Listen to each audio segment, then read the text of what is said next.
keep breathing when the negative is all you hear. Gotta keep believing, 'cause in the dark there is a light, your truth that keeps on burning bright. Brave enough to fight the fight and shout the battle cry. You'll never stop me, I'm a warrior. When I fall down, I get stronger. Faith is my shield, your love is the armor.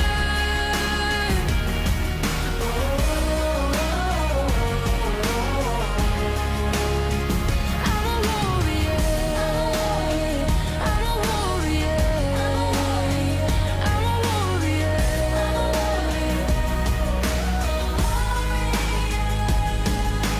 Every scar on my skin is a beautiful reminder of a moment when I didn't give in and I walked through fire. 'Cause in the dark there is a light, your truth that keeps on burning bright. Makes me brave to fight the fight and shout the battle cry. You'll never stop me, I'm a warrior. When I fall down, I get stronger. Faith is my shield, your love is the armor.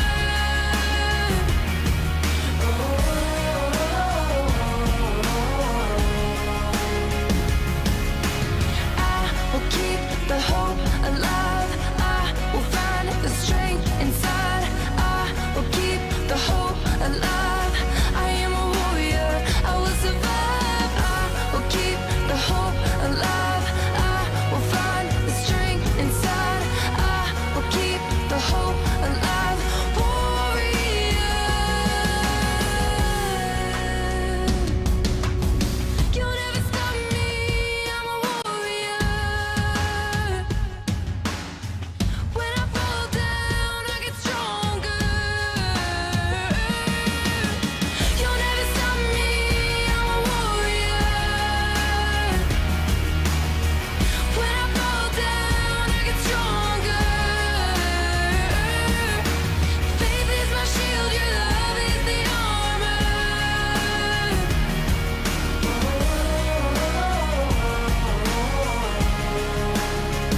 I'm a warrior. I'm a warrior. I'm a warrior. Jesus, make me a warrior. I will keep the hope alive. I will find the strength inside. I will keep the hope alive. Warrior.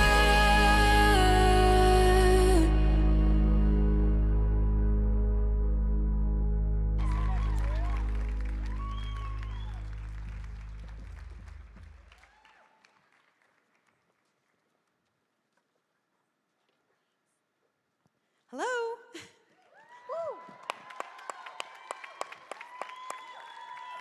I'm just going to need a minute. I knew it. I even wrote it in here. Woo. Okay. Thanks, everybody, for coming out today. I thank you so much. Those of you that are on live stream, I appreciate all of y'all joining us today. We have a lot to cover. I don't want to take too long, just talking it up. I did want to make sure that you not only feel welcome here, but that you feel like you belong.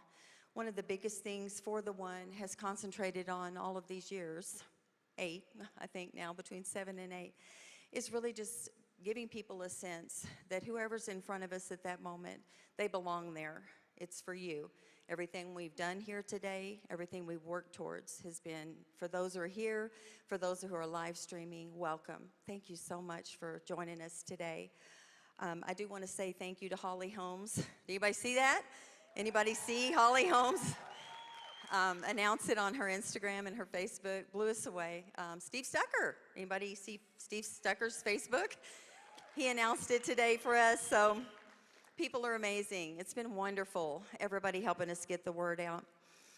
I wanted to make sure that I explain right away that nothing about this event is meant to make anybody feel condemned, shamed. We don't want to cause fear. The whole idea about this event is to build empowerment. Our idea all along has been to equip, to empower, and to inspire. Our young girls need to be inspired. Our older women, our moms, our grandmothers, they need to understand what's going on. And so that's why we're doing this today. We want to make sure we're all on the page, every generation, the same page together. It's about changing the history from what it is currently, with all of these young people being trafficked, to actually getting out ahead of it finally and changing that. The statistics that we are seeing from day to day are so horrible. So we're going to prevent sex trafficking. That's exactly what I believe is going to happen from these events and the information in it. We're going to educate the community. It's our absolute goal. The people that live stream this event, people that sit here at this event, and we have 2 more scheduled that I'll talk about later. We want to make sure that people that have been already trafficked, and there'll be some online, and every time I speak, in any group, even 100 people or greater, somebody comes to me later and tells me that either they had been abused or trafficked, or their daughter had. There's stories all around, everywhere I go and speak, certainly in Albuquerque. So it's a lot more than people realize, and you're going to hear about that today. We've got some great speakers. I do want you to know now, because we're not trying to keep it heavy, it's really important to us that you don't feel heaviness. It's supposed to be strengthening and empowering. The reason why we have our awesome Michael speaking today is because he helps bring like a lightheartedness. The balloons, as you walked in, were just to say, this is hopeful. We finally have hope, not just awareness, but prevention, and I'm so ready for this. So you need to know, though, if at any time during this event you feel like you'd like to have prayer, this is not a Christian event per se. We are a faith-based organization. For the One is a faith-based organization. And I should have said, I'm Toya Kaplan. I'm the founder of For the One, and we'll talk about that in just a moment. So that's my family and all of my volunteers that work with me. Anyway, y'all are awesome. So I want you to know, there's a prayer table in the back. We have a team of people. This event has been prayed over for months and months, frankly, years. And then we have counselor table. So as you hear things today, as people will mention things that you feel, I don't want to throw around the word triggered, but you just feel uneasy. And you're like, you know what? I may have some things I need to work on. We've got a table back there, and there's a group of ladies that are counselors. If you want to just plug in with them, there they are, all 4 of them. And anyway, they're back there. If you want to go back and meet any of them, today would not be the day to have counseling, but you can get their information, their cards. Take it with you. Make an appointment later. See their faces. That's what we wanted. We wanted you to see them eye to eye, so you're like, that's the face of the person on this card, not just a person's card. So those are back there. Please know they'll be available anytime and after. I also want to let you know that my most favorite person, other than my husband, in all this world is my mother-in-law. And she is our Nana Kaplan. She's 97 years old, and I'd like her to stand for just a moment. She has her own usher, Al Bryce, my brother-in-law. She's 97 years old.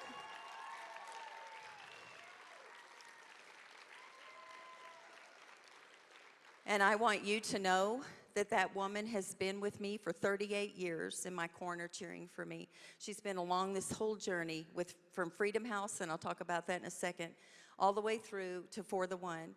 And she has been in my corner, helping me, talking to me, strengthening me, giving me ideas along the way, brainstorming. So I just really wanted to give the shout out. But the other example, and we also have Nanny Andazola. Where are you, Nanny? Is she in here? Oh, hi, Nanny. So we have another great grandmother. I want to point this out. We've got at least two great grandmothers. Who else in here is a great grandmother?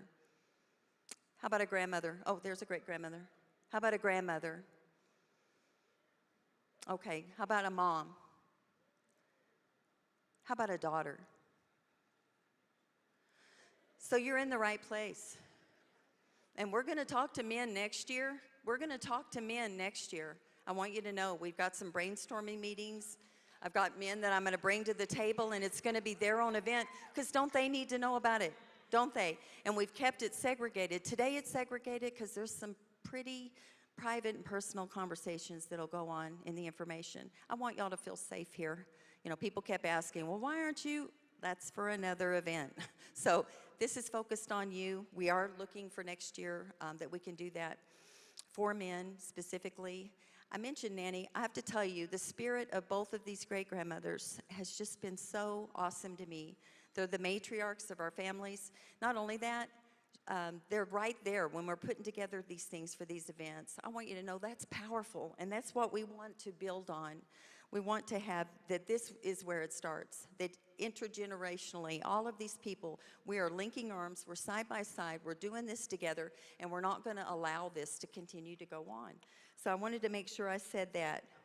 I want to tell you, with regards to why Vulnerable No More, some of you know the story. I just wanted to give you a quick snapshot. Those online, many of you are around the state, or actually the country. We've got people from all over the United States joining us today online, which is amazing. Yeah, right? Who could believe it? We were not going to live stream. Scared me to death to think about it. But there are people watching right now that would not have otherwise been able to join us. So I'm super excited about that. Thank you again for joining us. I want to let you know that about 8-9 years probably ago, I found out about human trafficking in the United States. I believed it happened in other countries. How many people just found out in the last few years that it happens here?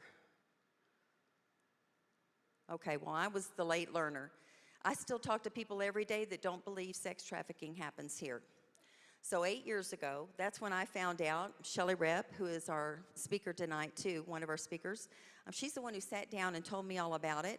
I found out that what she needed when I went to leave that meeting, she believed it'd be good to have a house. So we opened Freedom House, which was a house for residential, long-term, actually residential care for survivors. And we studied and trained. My daughter Danielle is here. We spent a year training all over, actually all over the United States. We saw other programs, and we also ended up developing our own home based on what we learned from there. Well, that was wonderful and great learning experience. I studied and trained and prepared, opened the house, and then after we got that house open, we ended up for 3 years having survivors of trafficking come in, female adult survivors of trafficking. During that segment of the journey, we found out truly everything that we had learned that caused them to be vulnerable and what led them into that lifestyle. And it developed upon all we had trained about, all we had studied. It really layered onto that. And eventually, when we geared down, because who knows, well, y'all probably don't know maybe if you haven't had a program, it is so expensive to run a home like that. And we're talking about up to $200,000 a year. So what we decided is, let's use that money to affect more lives. We need to affect more people. How can we help more people? And so as we were closing down, we realized that the girls that lived with us were vulnerable again. How are we supposed to live? What are we going to do? We're by ourselves. We should have never thought we could do this on our own. Well, we let them know they wouldn't be on their own. So part of what For the One does is we partner with Phase 3 survivors financially. We show up when they need help. We're there relationally. And we also collaborate with other organizations that do the same thing. So we're bringing support there. As far as we know, there's not another Phase 3 ministry or a program that helps ongoing needs.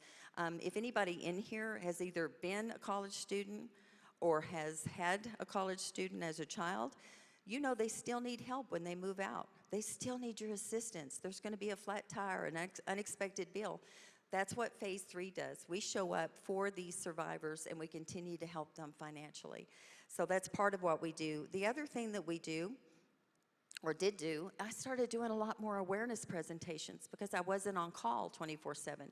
Now I have time, right, to go do awareness presentations. My frustration with that, and my husband, who is awesome and truly so hot. But anyway, he's a distraction right now. 38 years. Anyway, we were both so frustrated, and I know many in this field, many that work with survivors are so frustrated. that although awareness is important, it's not enough, not by itself. We can tell people all day, but it's not enough.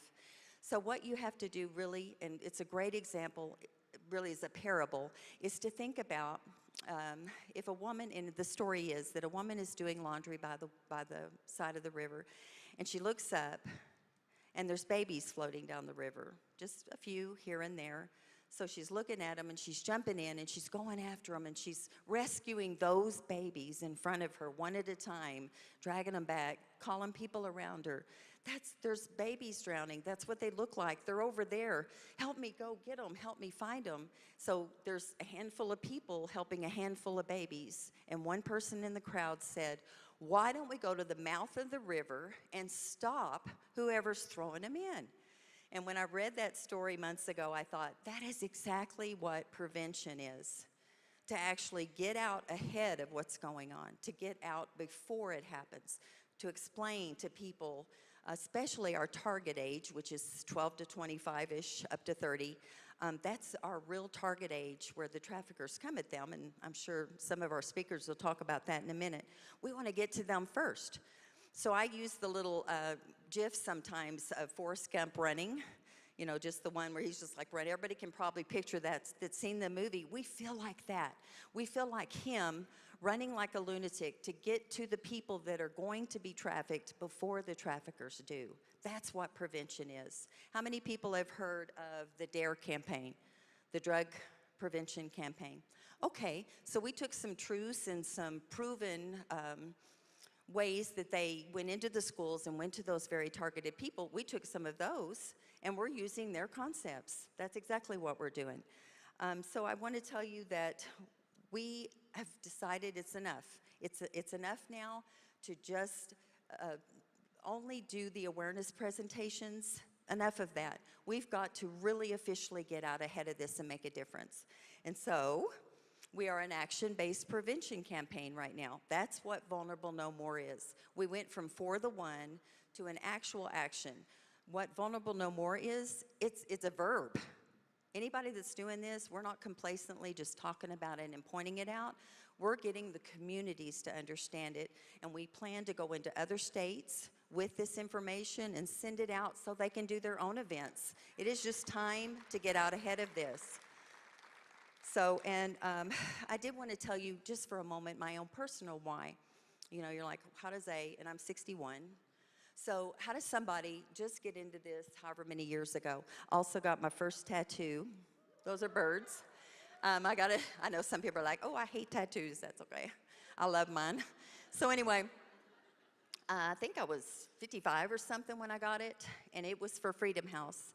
I have to say that I am so invested in this, and I will use the word calling.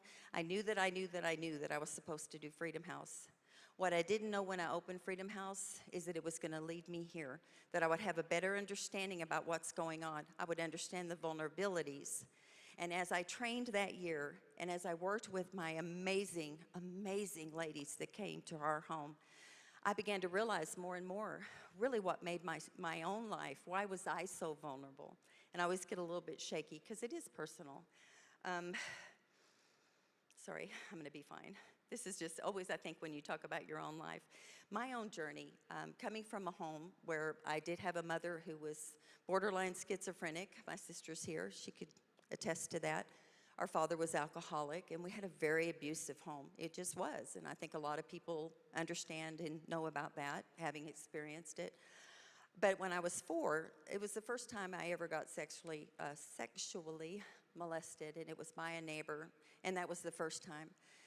And I didn't realize at the time, because I was 4, that it was going to, almost in the way that a giardia, that if you were to go to another country and get a parasite, now as I look back, I feel like something shifted even then. And so as I got older, I turned 11, and was a lot of nightmares, things like that were layered in from what had happened. I just didn't know why. But I actually ended up at 11 starting to drink and do drugs and smoke, but not realizing why, not realizing how come that was my tendency. I just knew something was wrong, something had happened, and I didn't understand what really triggered that initial turn in my life that really caused me to not continue. I mean, there were a lot of normal people around me. And then if you throw in, I'm attention deficit hyperactive. So the part of the reason why I'm shaking is because I'm combustible. You know, it's like I'm about to blow up because I have so much energy inside. But those things combined together really just set me up. And so I would be in situations where over and over again, I was somehow exploited. If somebody was going to be drugged in the room, it was going to be me. You know, and I was drugged at least 4 times by other people. And so when I turned 20, I actually finally made my way into a church, sort of like this one in Dallas, Texas. And so I ended up getting born again. And this is not a Christian event, but I'm here to tell you that that day was a turning point for the rest of my life. That year, yes, that year, I'm telling you right now, all of the brokenness, and I call it brokenness because it's almost like, and we'll see a puzzle up here later, it's like there were puzzles and they were all just thrown into a room, and that's how I felt. You know, everywhere I went, I felt just so disconnected from everyone. And that day, and moving forward, now 41 years in September, I started my journey to healing. And so I know now, when I look back, those are the things that caused me to be vulnerable. And those are the very things you'll hear in just a moment that set our girls up and our boys up to be vulnerable. And so that's what caused us to develop this. You know, my 20-year-old self has been on a journey to 61 now. And I'm thriving and I've healed. I've had a big bunch of years to do that. But and this isn't like, we're not trying to shove Christianity down anybody's throat. I'm telling you that was my journey. And that's why I'm here now, and I have the knowledge that I do, and I understand why our survivors are vulnerable. So, all of this, I told you, made me vulnerable, but no more. I'm not sitting here for one more second. My girls, 3 of my daughters are in this room, and I'm telling you that it started with them. No more. They will not be, and I've raised them that way. All of my guns, I'm going to talk about guns now. Sorry. All of my daughters did self-defense. No, okay, we don't want to go there. Okay, I'm just saying, you know, we are a family that are fighters. We're like, no, we're not going to sit by for 1 more minute. No, we're not going to allow people to step into our lives and to do that to us. No, we're not. So fortunately, my girls made it through without. They weren't bulletproof. It can still happen. But we poured that into our children. You fight. You fight for yourself. Don't you let people treat you like that. And that's what this campaign is about. No more. No more. So thank you for coming. And we have a wonderful bunch of speakers today. We appreciate you all. And I just thank you so much for your time.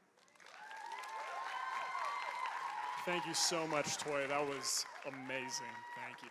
That's what I'm talking about. Let's keep it up. That was awesome, wasn't it? What an amazing, amazing opening. I want you all to know I've been able to see firsthand the work that was put into this event, and we're so excited for the speakers that are here, really world-class speakers and information coming your way. So without further ado, it is my privilege to introduce you a true pillar in the Albuquerque community. As the director of the New Mexico Dream Center, she is actively involved in providing the services and care that homeless youth in our community need. She's no stranger to bringing awareness and training people in regards to pushing back against the sex trafficking industry, as she has spoken to thousands, not just across our own beautiful state, but across the nation, and I'm sure she's impacted people internationally with her stuff online. So, with this, I want you to give a warm welcome to Shelly Rep.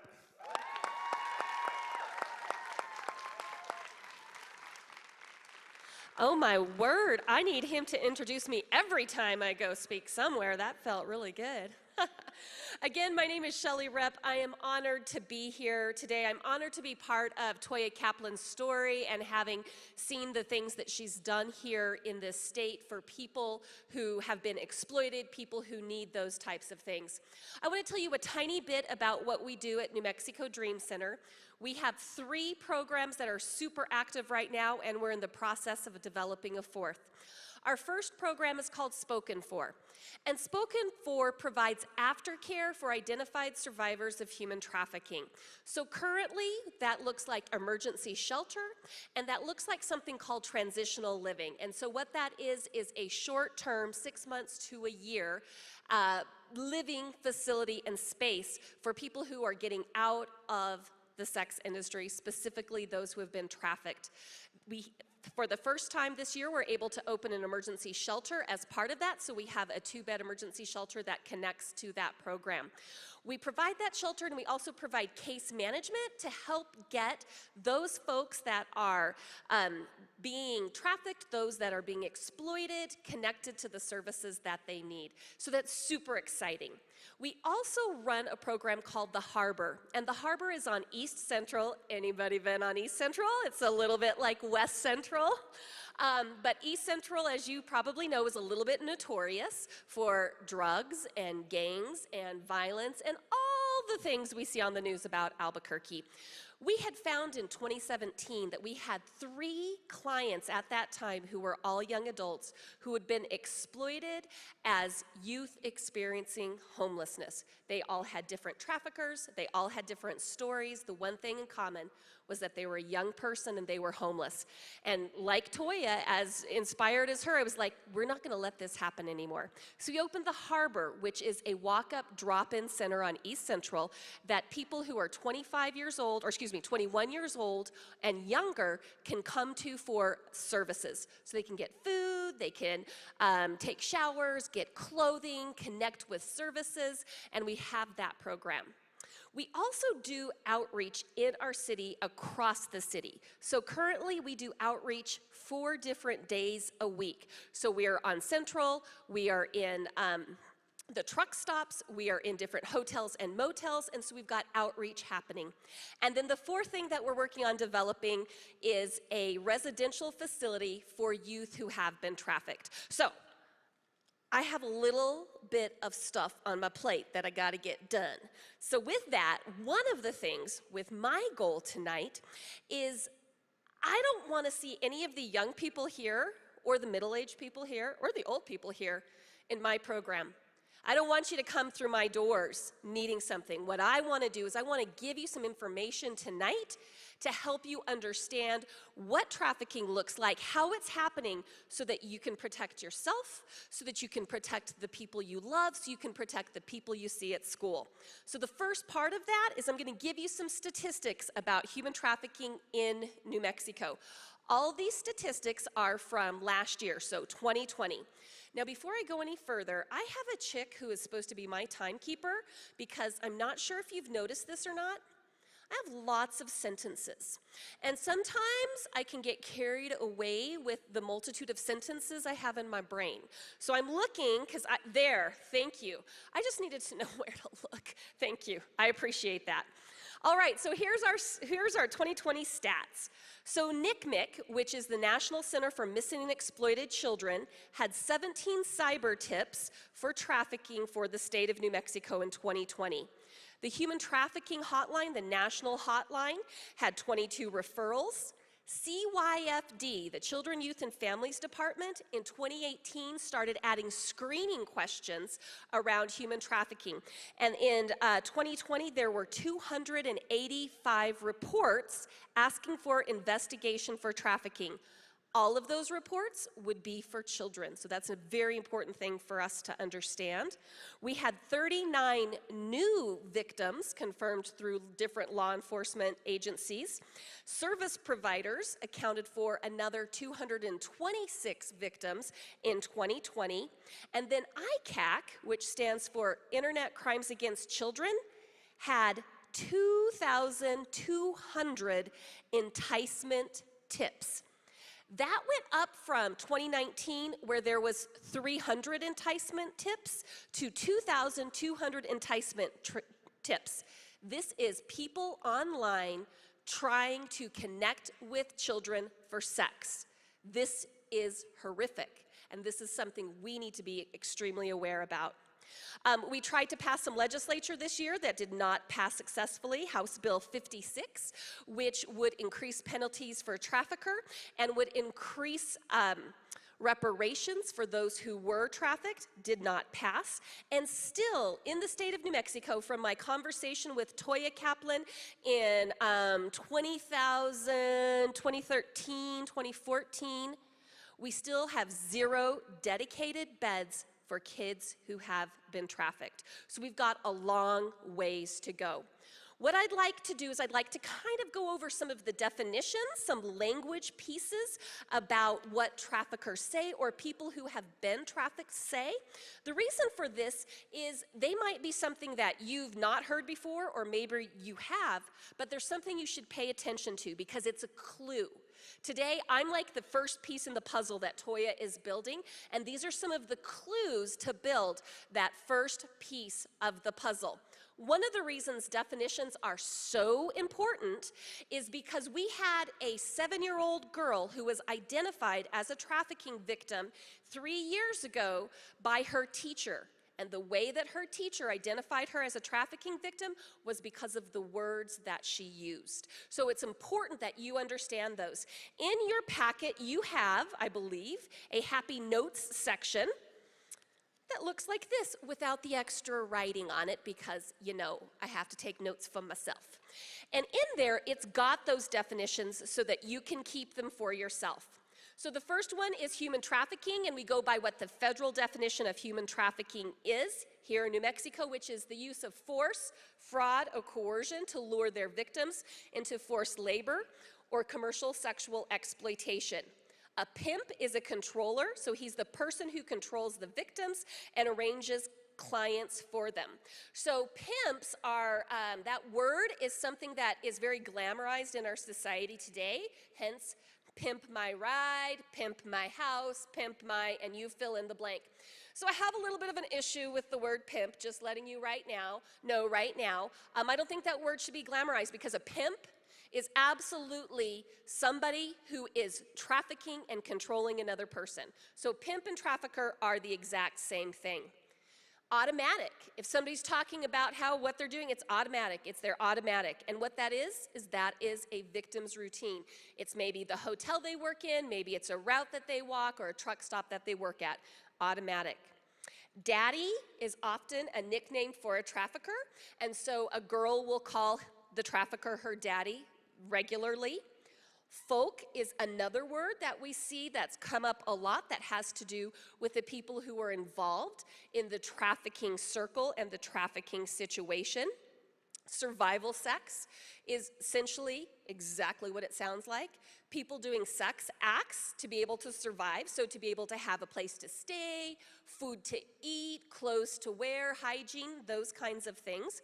The important note about survival sex is we don't use that term for people who are under the age of under the age of 18, even if that's what they're doing. So even if they are living by selling their bodies for food, for shelter, for whatever, they're considered a trafficking victim because of their age. They're only considered to be a survival sex victim if they're 18 years old or older.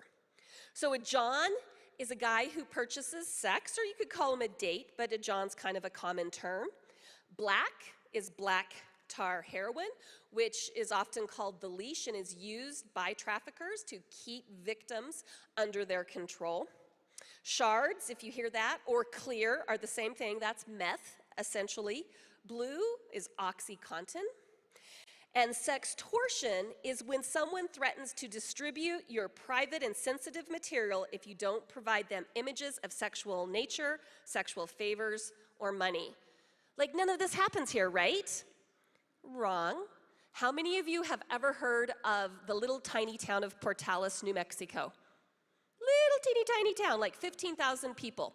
So next to Portales, New Mexico are all sorts of other little teeny tiny towns. All of these towns go to a consolidated school. It's called DORA Consolidated School Systems. Well, I just got an article on Monday about what was happening in the DORA Consolidated School Systems.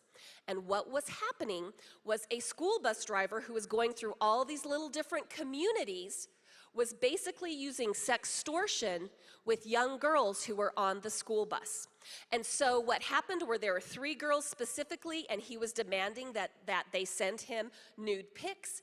And if they didn't, he was going to talk to their nana, and she would believe him because he's the bus driver and not the kids.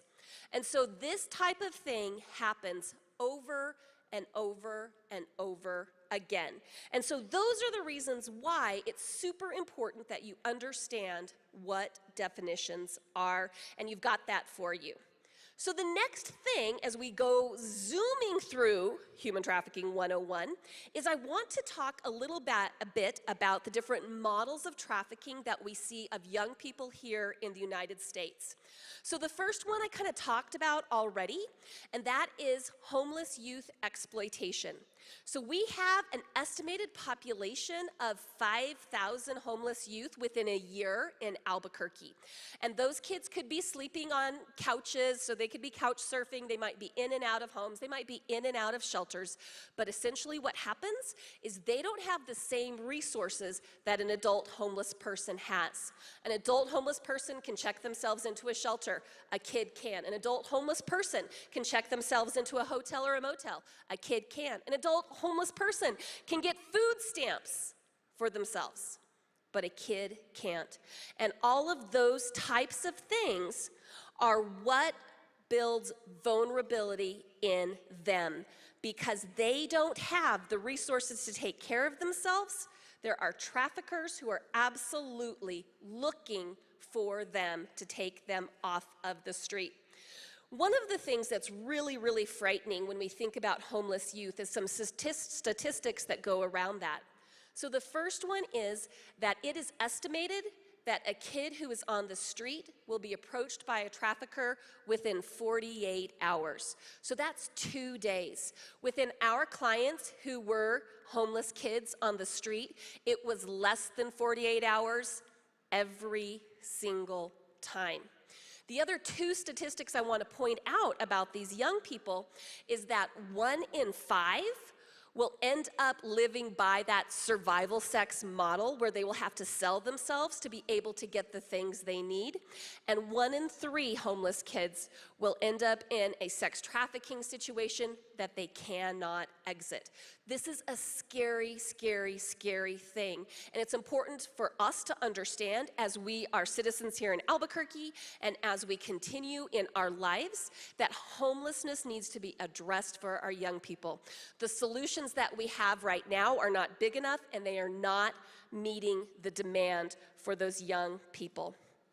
The second form of trafficking that I want to just touch super briefly on is gang-controlled trafficking.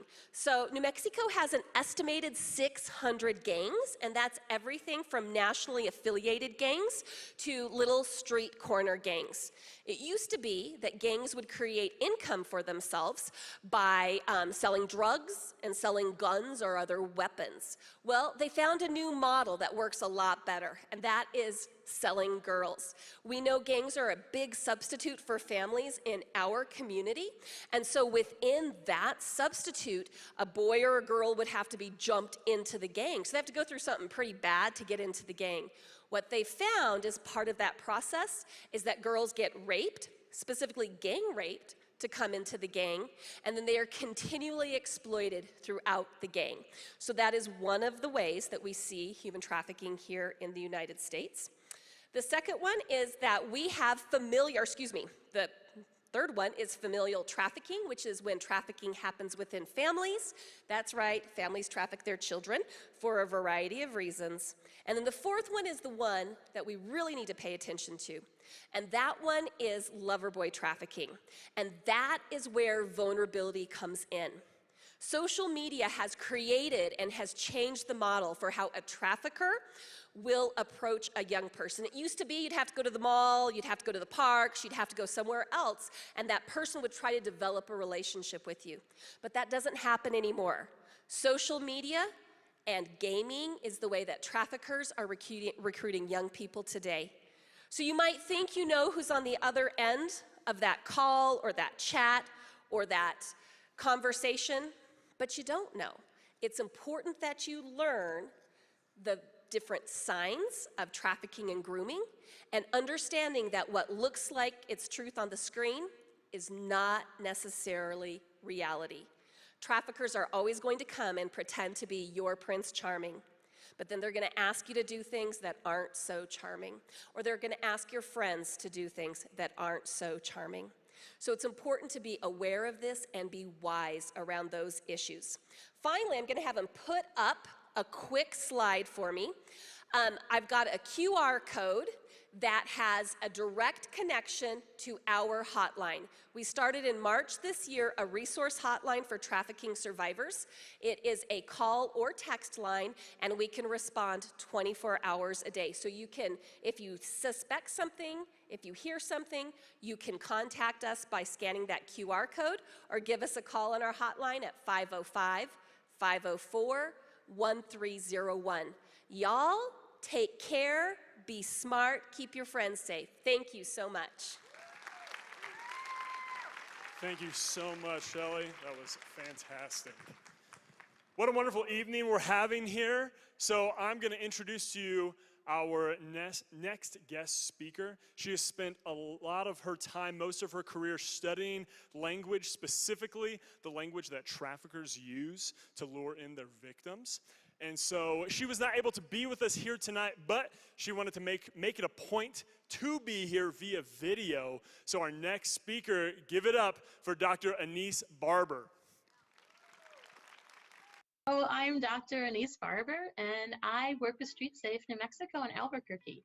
I am an applied linguist, and as an applied linguist, I study the way that language is used in different situations. And the situation I want to talk to you about today is sex trafficking and how sex traffickers use language to lure teens into the trade of sex. We want to learn to know our enemy. There was a study done in 2010 where researchers in Chicago looked at prisoners who were imprisoned for sex trafficking as sex traffickers, and they interviewed those prisoners and to try and understand how sex traffickers work and what motivates them. So this is a quote from one of those people they interviewed from prison. This sex trafficker said, "We eat, drink, and sleep thinking of ways to trick young girls into doing what we want them to do." So traffickers target places with no adults around. They look for places where kids are by themselves, maybe at the mall or on a city bus or online. Also, you might have heard that anyone can be a target, and that is true. Some are at higher risk, though, such as homeless teens. Also, of course, we need to be on guard online. My research, however, is on in-person recruitment, but a lot of it likely applies to online recruitment as well. The people that traffickers target are ones that they see as being vulnerable or as especially needy. They might need a job, or they might need a place to sleep, or money, or love, or even drugs. Another quote from a sex trafficker really shows how they put a lot of focus on trying to quickly identify a person that looks desperate. This trafficker said, "Any player can tell you when a girl has the look of desperation, that you know she needs attention or love. It's something that you start to have a sixth sense about." So far this is looking pretty dismal for us, right? Because we have sex traffickers who spend all of their time trying to understand how trafficking works, and then put a lot of effort in just trying to hone their skills. So it seems like so far it looks like all the power is in their hands. But that's actually not true. That's what they want you to think, but the truth is that the power lies with you, not with them. Basically, you're safe as long as you don't believe their words. Language is in fact the recruitment tool used by traffickers. It is how they get their job done, is through the words. They use their words to try and recruit people. So we need to understand their words. We need to understand their language to stay safe from their manipulation.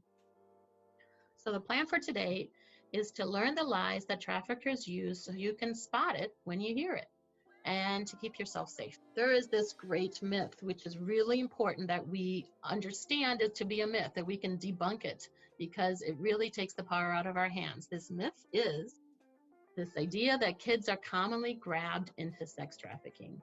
We think this because social media and news media wants us to think this. They want us to believe that children are almost in constant danger of being grabbed off the street and forced into trafficking. But this, in fact, is extremely rare to have that happen. It's extremely rare to have a person kidnapped into sex trafficking. What we have to do when you hear a story like that is to pay attention to the whole story.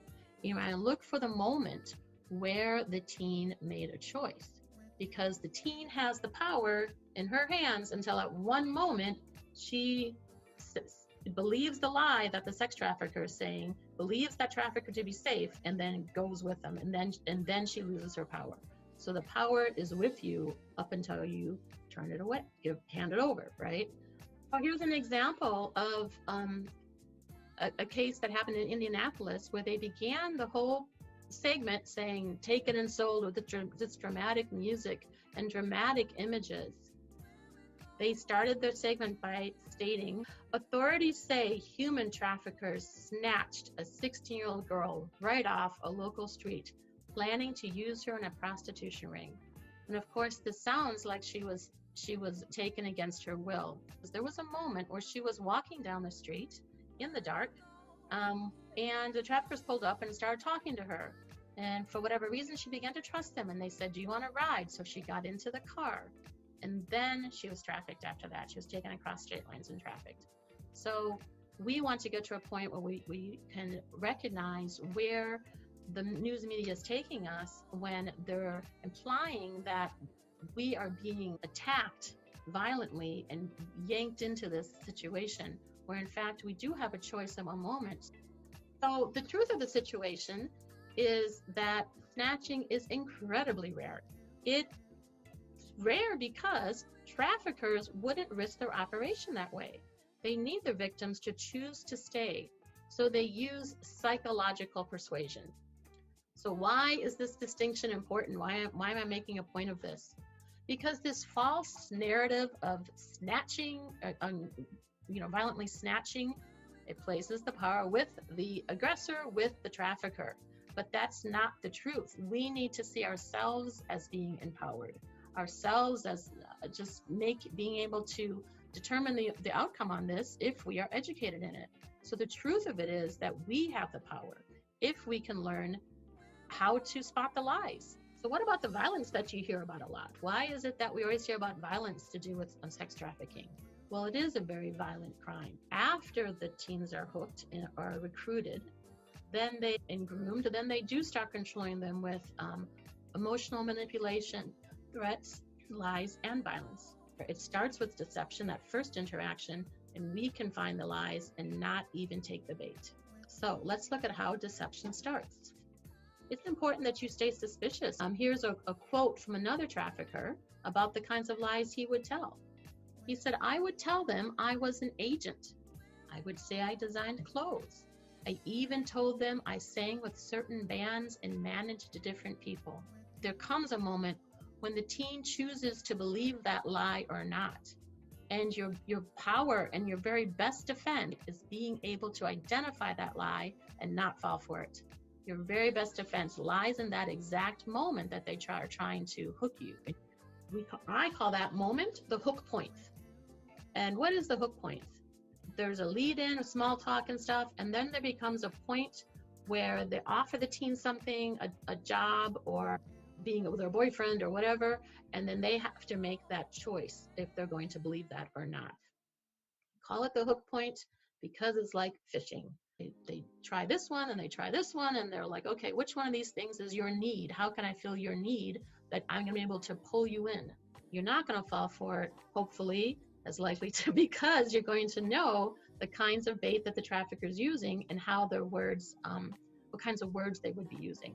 So when a trafficker meets the teen, a little over half the time, they try to show romantic interest, like a boyfriend wannabe, right? So a lot of the time that is that. But then some of the time, they're offering to be a benefactor, and they're offering things like food, lodging, or money. Some of the time, they make false job offers, such as modeling or dancing. 17% of the time, it's some other offer, like a sense of adventure or travel. Whatever they find, they're ready to offer anything, because it's all lies anyway, right? They will say whatever it is that will catch the teen. So let's look at a typical conversation. Let's imagine that you have a teen riding home the public bus from school, okay? And maybe they're having a bad day and they look really sad and dejected, because that makes them look more vulnerable, right? So they're more likely to be targeted in those situations. Often when a trafficker first approaches a teen, maybe he comes up and sits down next to her, and maybe he'll just say, hey, how are you? Aren't you kind of young to be riding the bus? what are you, like 13 or something? And she's like, are you kidding me? I'm not 13, I'm 15, right? So he's baiting her to try and get her to react to that. So now she's engaged with him. Somehow she responded to him. She has this communication connection, right? She's already said something to him. Maybe he'll then say something mixed in with other small talk. He also might say something about, where are you from? Do you live around here? Where you headed? I'm going, and trying to get more information from her, specifically because he's trying to check her connections. How many adults are paying attention to this teen? Because she might say, hey, I don't know. I don't know. My parents don't pay attention or whatever. And then he'll know that she's more vulnerable, right? So this might seem like small talk, but in fact, it's not small talk, because he's first trying to get her engaged. Secondly, trying to see how connected she is and how vulnerable she really is. Okay, so after the small talk is over, not over, but the small talk leads into the baiting. So the baiting is when he starts to set himself up as something that he thinks will interest the teen. So he offers some need, some perceived need, offers to fill it, right? And watching for a reaction from that teen. So one of the first things he'll often frame himself as is very exciting and rich. Like that's going to draw the girls towards him, he would hope. He might say something like, hey, I don't usually take the bus, but my Mustang is in the shop right now. Have you ever ridden in a convertible, right? Trying to get her to respond to that, and setting himself also as rich. He has a Mustang convertible, right? Or maybe he might say something like, I make great money, and I love spending it on my friends. Everyone needs friends like that, right? Already she can see, oh, he's a pretty generous guy. He might be generous with me, right? So he's trying to set himself up that way. And again, are those things true? No, he doesn't own a Mustang. He's not generous, okay? Now, what if the teen doesn't react much to that first one? Well, then he might offer protection, that he's going to somehow take care of her. He might put down other men and emphasize how he will treat her right. For example, I know how to treat a woman. Other guys only want one thing, but I treat a woman like a princess. I hold the car door, I buy them flowers. You're a princess. I would treat you right. These are quotes from people who have escaped attempted trafficking. So from my interviews, they have said that they often will use the word princess or queen. So that could kind of be a red flag right there. Okay, say that the protection one didn't work. What's the next thing they're going to try? Well, the romance is a big one, as I've already said. And they might have other hooks besides these. Each one of these is a hook point. They're trying over and over again. They might say, oh, you're beautiful and underappreciated. You're so beautiful. I love your eye. Again, that's a quote. So he might even say, can I write you a poem or a song, which sounds perhaps surprising. But it seriously happens, because he then writes his phone number on the poem. He writes a poem, puts all this time and effort into it, writes a song, writes his phone number, hands her the paper. Well, people are very likely to take a gift like that, because they say, oh, this person put all this time into it, of course I'll take a paper, what's the harm in that? But he succeeded in getting his number into her hands, so if she goes home and is having a hard time with her parents or whatever else, she might call this nice guy from the bus, right? So his goal is to get his number into her hand if he uses that tactic. It is important, I guess I want to mention here, that I'm using she for the victim and he for the trafficker, but traffickers can be female. Most traffickers are male, but some can be female. And most of the time, girls are being targeted, but boys can also be targeted. So it could be he or she in either of these cases. So why does it work for the trafficker? Why does the hook point work? That technique works because if the trafficker can successfully meet a need of the teen, because the teen wants whatever the trafficker is offering, and this would then lead to a second meeting. They'll go wherever the job is being offered, or maybe they'll even go with the person right then. They might say, hey, you know a place to sleep tonight? Come with me, I got an extra room. So they need it to move on to the next step. That's the goal, is to get to stage 2. The most common bait, as I said, is romance, and it works because the teen thinks that the trafficker is flirting. Because the trafficker wants the teen to think that I'm flirting with you. I really like you, right? Does he really like her? no, right? He just is doing his job to try and get her attention. Trafficker is not flirting. He's counting on teens to not be able to tell the difference. But how can you tell the difference? There's some really important ways. The reason it's confusing is because it actually looks similar. Flirting, sincere flirting, and a trafficker trying to get a teen with a romance hook can look very similar, because in both cases, the other person approaching, the guy in my, would initiate the conversation, maybe have eye contact, smile, maybe kind of brush against your hand or something, compliment you, and maybe use some encouraging body language, like leaning towards you to show that they're interested in what you're saying. So in this chart, you can see how hook points and flirting have a lot of comparison points. This chart is available in the links below, but I will go through it step by step here. So let's look at the first column, first row. One way not to confuse a hook with a flirt is talking time. So a trafficker talks more. They might ask a couple of questions initially, but overall they do most of the talking, because they want to try and persuade you to take the hook while building themselves up. So they're like really busy with a lot of words, right? But if you're flirting, you tend to talk more. So either they talk more or you talk more. So if they talk more, that can be a red flag. In flirting, you talk more because they might ask you questions, but they're more interested in hearing what you have to say, right? They're not working as hard to sell themselves normally off the bat. Another point is monologuing. Okay, so a trafficker, they will even continue talking even if you don't respond. I've had several stories of this happening from my interviewees, where the trafficker just kept going on and on. You know, they're monologuing. Where do you think that would happen in flirting?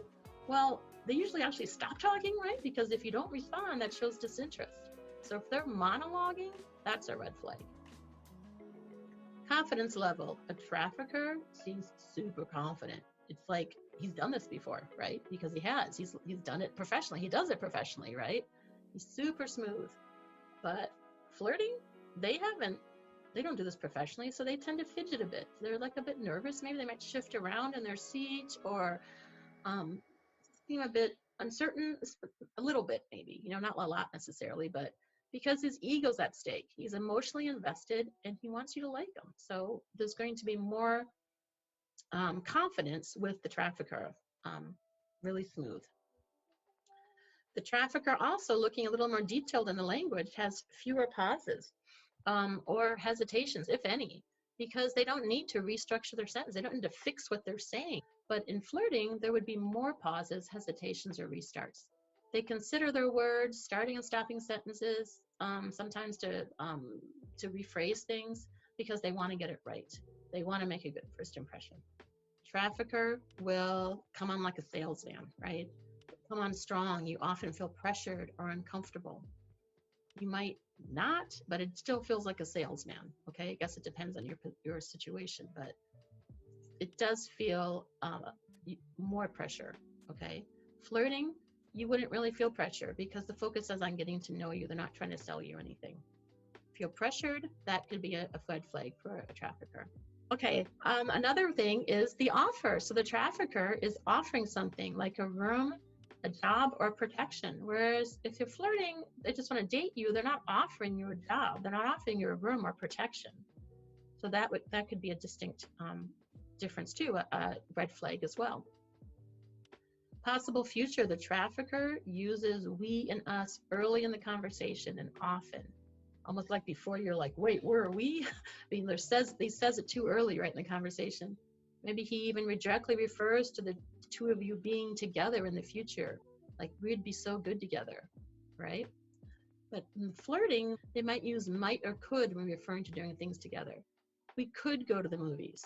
So the trafficker has more of a would, a more definite future, and the flirting person would have more of a possible future, like a could, a less definite. Let's say that the person doesn't know all this and the hook succeeds. What's next? So this is what would happen next. The first thing is, as I said, you have the recruitment when the hook point, which is what I've already been talking to you about. And after that, the guy is like so nice for like a few months, right? He's like, there's no way this guy's a trafficker. He is so nice to you. He might, however, work on isolating a little bit, like, hey, you just hang out with me a lot. He always wants to be with you, that kind of thing. He's working to gain trust, but it's a really nice time. I'm a person who was trafficked, who said, one girl said, up until this point, they had never tried to touch me. They had not made me ever feel uncomfortable or ever feel unsafe or that they could harm me. So everything was perfect up till this point. And then the abuse begins suddenly and unexpectedly.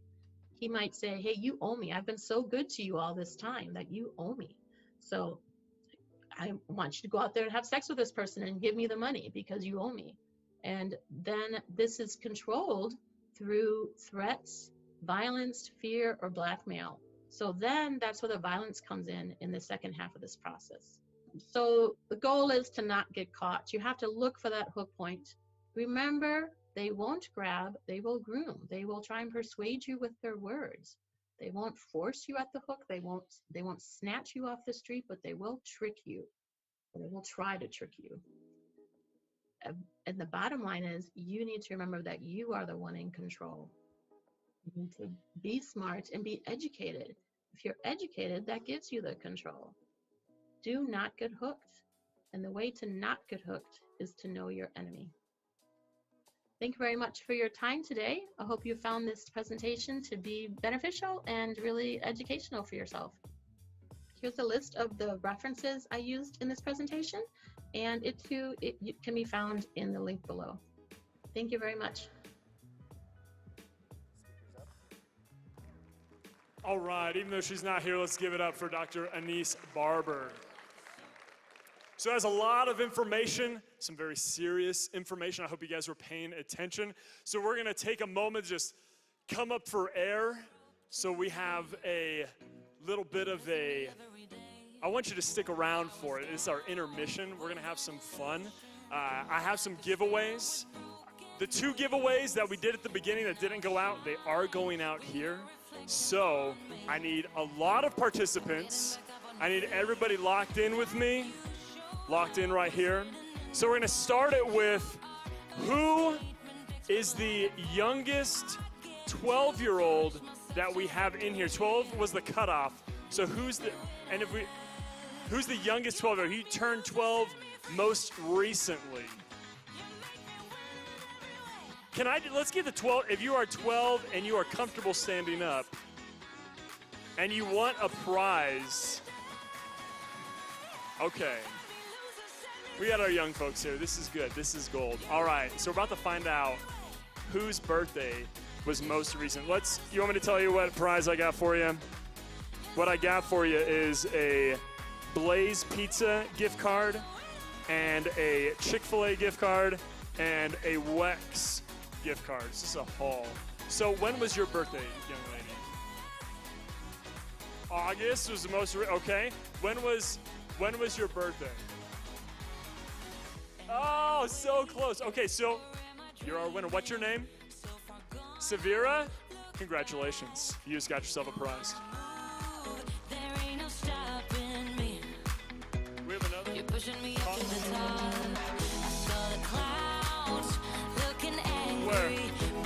Where am I looking?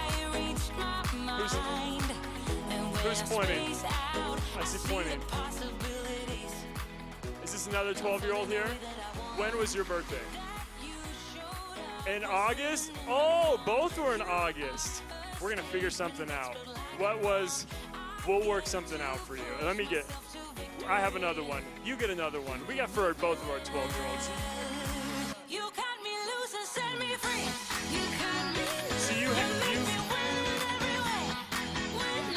So I have for you a Chick-fil-A, the Wex, right here. Okay, I have another one right for you. And then the Rusty Taco. Oh. I'm getting it right. I got it right. I got you. Hold on a second. And where we got it here? There it is. With the Rusty Taco. There you are right there. I got 2 for you. Okay. Next, I need to know who is our oldest guest in the room. I know I'm not supposed to ask women's ages. I was given permission by the women in charge of this. So don't hold that against me.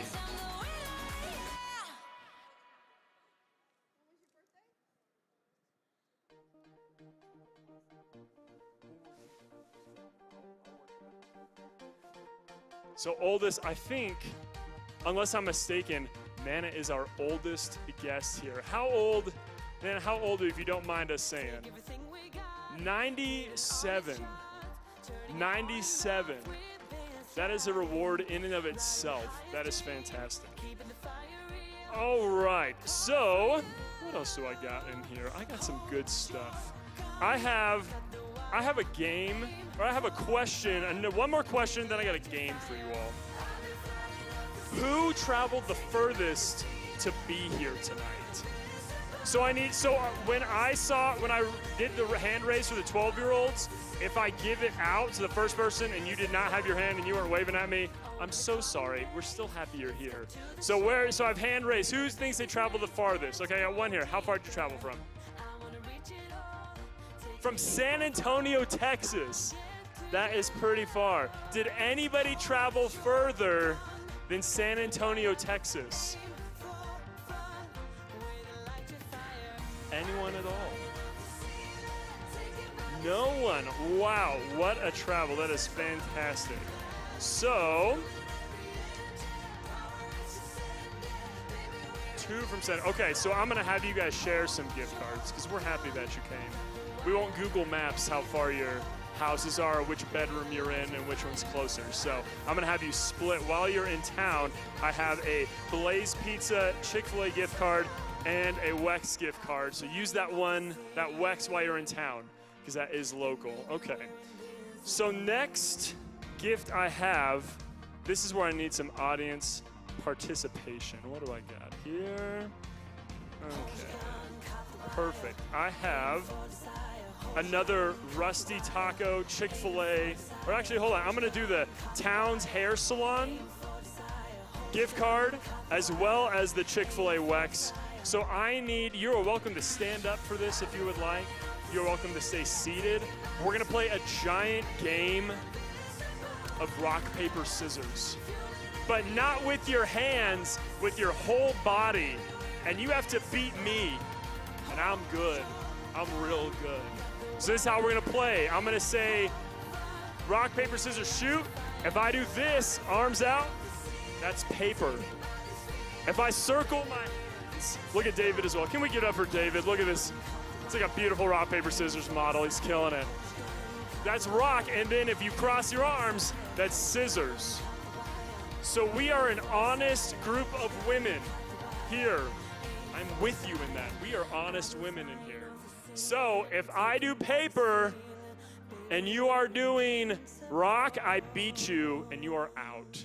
And I'm so sorry. When we get down to our final 10, or 5, I'm gonna have you come up front. All right, without further ado, y'all ready to play?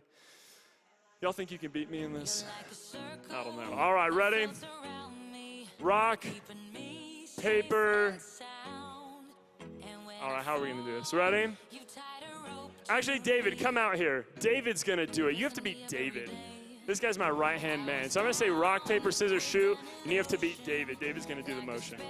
They have to be, all right, ready? Rock, paper, scissors, shoot. If you are rock, you're out. If you're scissors, you win. You're still in the game. What about, are we leaving paper? We're letting paper. Paper will stick around. You just don't get bragging rights. You just tied. Ugh. All right, so for those of you who are still in the game, we're gonna go again. Rock, paper, scissors, shoot. If you are paper or scissors, if you're paper, you're out. Scissors is good, rock, you won. You have bragging rights. We're gonna go a few more rounds. Y'all ready? How many do I have left? Can I get a hand in the air? Okay, I'm trusting you. I'm trusting you. This is the Lord's chicken we're giving out, so I need honesty. All right, let's do this again. Rock, paper, scissors, shoot. Oh no! I saw some papers. I saw some papers. He faked you out. Did you see his moves? You kidding me? That guy is quick. All right, so I got a few more people still in. Do we have people in? Got people in? All right, here we go. I got a handful. I'm gonna do 2 more rounds, and I'm gonna have everyone else come on up front if you are able. If you'd like to, or stand up if you're able, so we can all watch the finale. Ready? Rock, paper, scissors, shoot. If you're scissors, you're out. Scissors is out. All right, we're going quick. We're going rapid fire. Rock, paper, scissors, shoot. Uh-oh. Uh-oh. Did anyone give a rock? We're going in. Rock, paper, scissors, shoot. Uh-oh. If you're scissors, you're out. If you're scissors, you're out. We're going again. We got to get one winner. That's all I got. I got one winner. Rock, paper, scissors, shoot. If you're paper, you're done. We're going again. I still need one. I need one winner. Rock, paper, scissors, shoot. Crank that music. Can we hype up our people? Let's get excited. We got to make this place feel big. We're a big crowd. All right, come on down if you're still in. Come on down. Come on down quickly. Come on down quickly. Give it up. Give it up for our people who are still rock, paper, and scissoring. They're doing great. Rocking, paper, scissors. Come on now, come on now. I want everybody right here.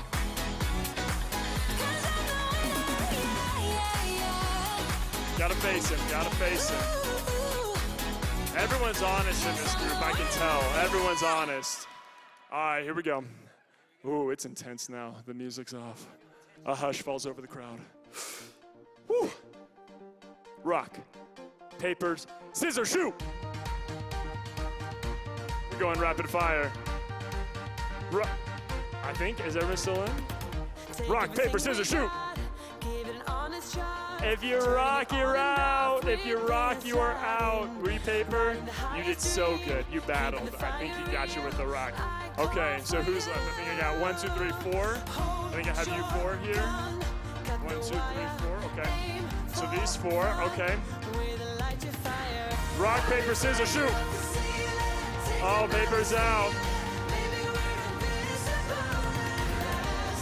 So I got the 3 here. Rock, paper, scissors, shoot. Okay. No, right, okay. We're going again. Rock, paper, scissors, shoot. Oh, if you're scissors, you're out. Do we have paper? I think we have a...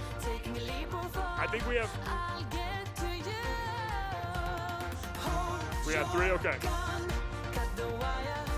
Speed round. Rock, paper, scissors, shoot. Oh, we have the... We're good, everybody made it? Rock, paper, scissors, shoot.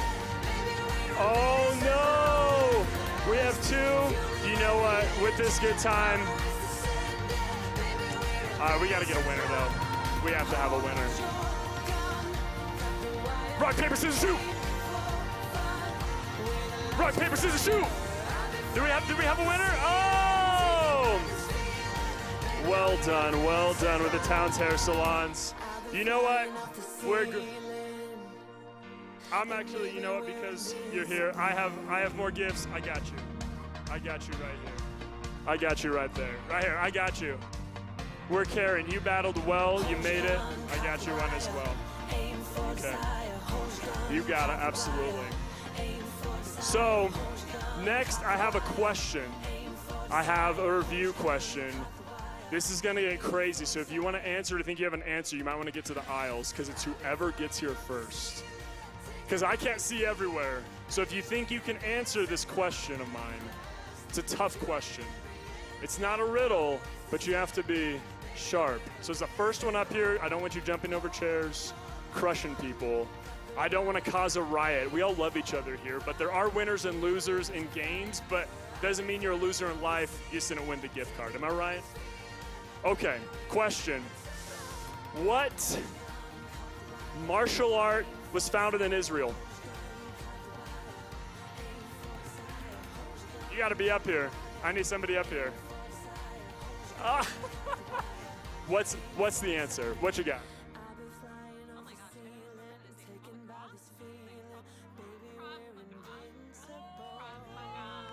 Oh, we have a winner. You had to say it right. You did so well, though. All right, what I got for you. I got Rusty Taco here and Chick-fil-A and Wex for you. That is, it's Krav Maga. Krav Maga. Keep that in mind. That may be coming up later. All right, so we're going to hop right into it. They're giving me the signal to finish it up. Thank you guys for participating. Give it up for everybody here. I ran long. I got everybody hyped up. So hopping back into the heart of what we're doing here with Vulnerable No More, the reality of human trafficking is incredibly sensitive and heartbreaking. And thankfully, we are hearing some of the stories from women who are finding a way out and finding freedom away from life as a victim. So we have here tonight someone to share some of these powerful stories, the powerful lessons and stories. So we have Deb Solon, who will be reading some advice and stories from these women who found a way out. And she's going to help us drive home the point that this is a present reality, but this is a reality that is not without hope. So without further ado, I have Deb Solon.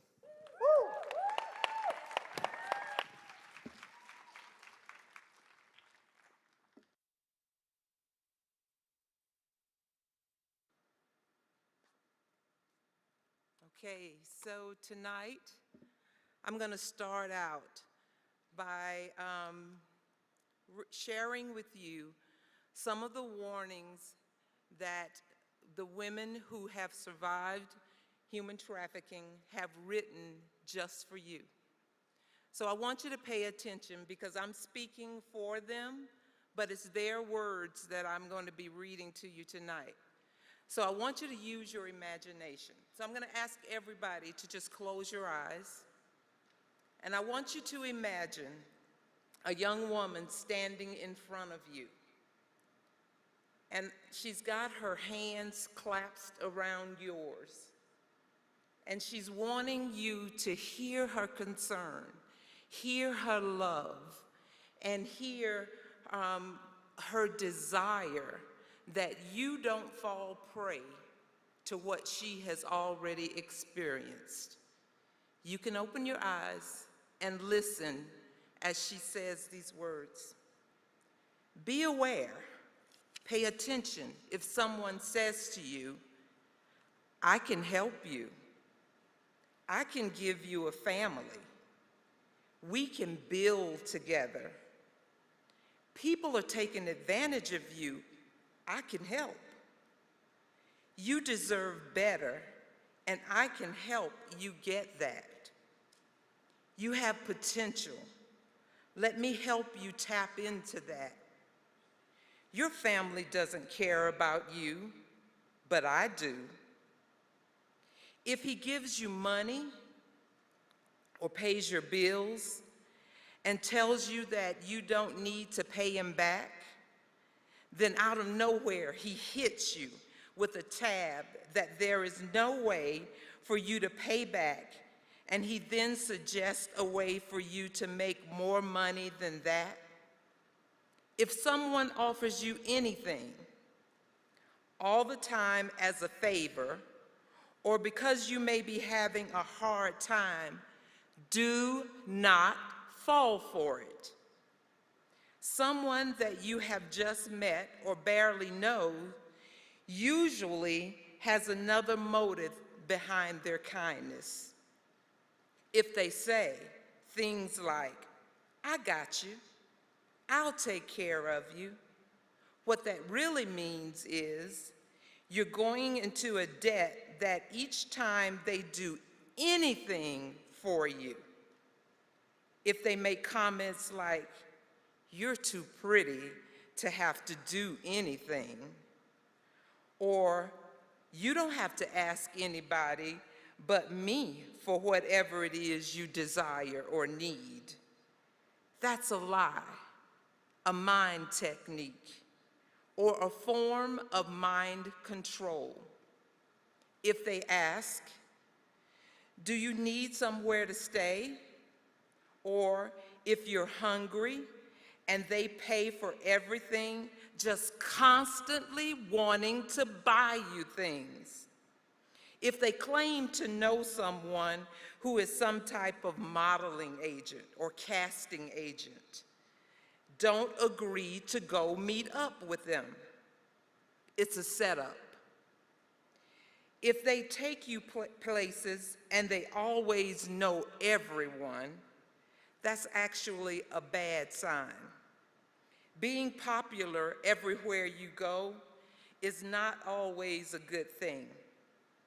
If they constantly walk off to talk on the phone, these are all signs of a recruiter. If someone says to you, "You deserve so much more," or "I can show you things you've never seen before," or is even talking about sending you a plane ticket for a free vacation just to get you away with them, but you haven't known them very long, that is a red flag. Now, here is some advice for younger women.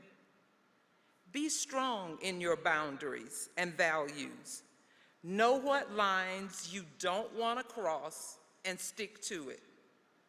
Traffickers can use other females to lure you in. Actually, traffickers can be women. If a guy or a girl starts isolating you from friends and family, or gets mad about you talking to anyone, that's a red flag that it's only going to get worse. Don't let anyone make you feel if you really love them, you would do something that you don't want to do. Don't rush growing up. It's not fun and exciting as you think. You are beautiful, you are worthy, precious, and you are a queen. That was the words from some women who have been in this trafficking before, just for you. Now, I want to share with you a letter written by someone who is very near and dear to a lot of us in this room. She came into our lives a few years ago, and we have never been the same since. She writes this letter just for you, so listen attentively.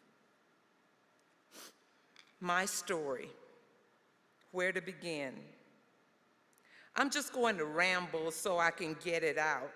I feel like it is so important to share what the Lord has done for me and how He has worked in my life. With my rough past and how the Lord worked to bring me out is truly an amazing story. A huge piece I took away, and I want to share, was being able to talk to someone about what was going on.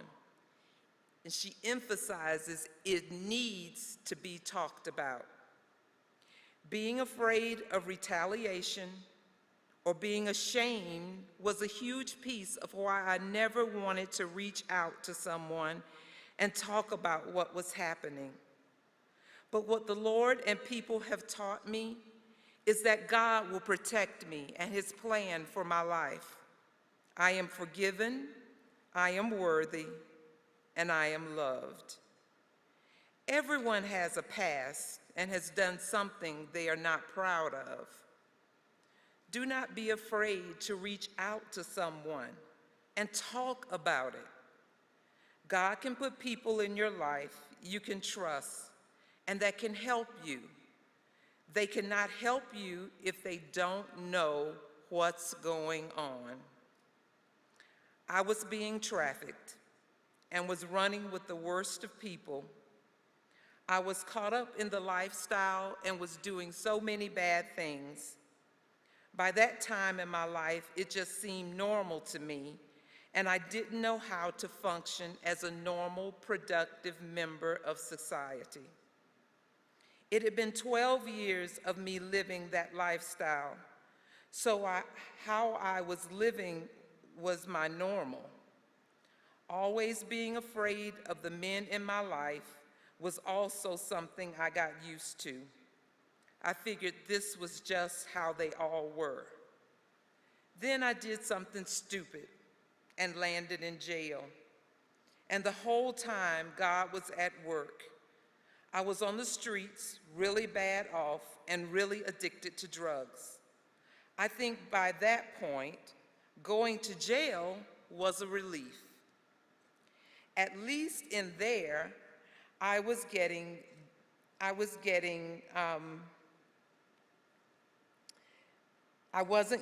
beat or abused. I had a warm bed to sleep in, a shower, and was fed 3 times a day. Going to jail was a welcome break for me at that time.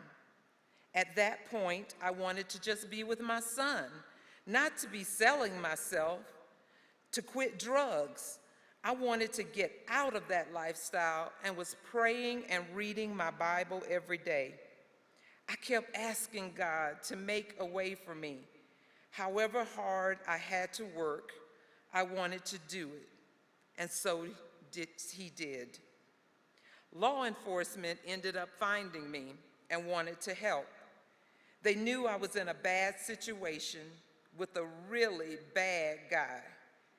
They ended up putting me in contact with a group of wonderful women and a residential program that would save my life. I got the help and healing I needed for 2 years with them and was able to get back on my feet. I now have a great relationship with my son, and I'm working 2 full-time jobs doing what I love. I have a roof over my head, and I'm able to fill my fridge with groceries. Going to jail and kicking an addiction in there was hard. I was in there for 4 months, but I was where the Lord needed me to be, to move in my life. I am not sure law enforcement or anyone would have found me any other way. Even in the hard times, don't be afraid to let the Lord work in your life. He has a plan for you, much bigger than we can see sometimes. I have God, the church family, my family and friends surrounding me and loving me daily. A huge change from abuse that I was living in before. Life can get better. Sometimes the hard is necessary first for you to reach the joy. Push through. God has a plan for you. He wants to use you. Let me remind you that the words that I've just read are from women who have been through this terrible thing called trafficking. Nothing was added or embellished. When you leave here tonight, remember their words. Take heed, pay attention. It just might save your life. Thank you.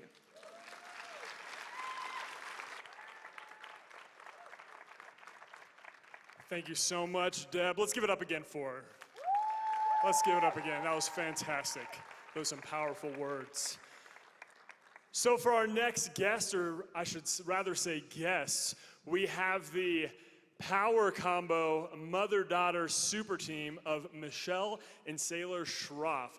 Michelle is the host of the popular podcast Run, Mama Run, and she also is a leader of the nonprofits Zoe and Aspen with her husband Clay that focus on families that are affected by poverty, incarceration, and human trafficking.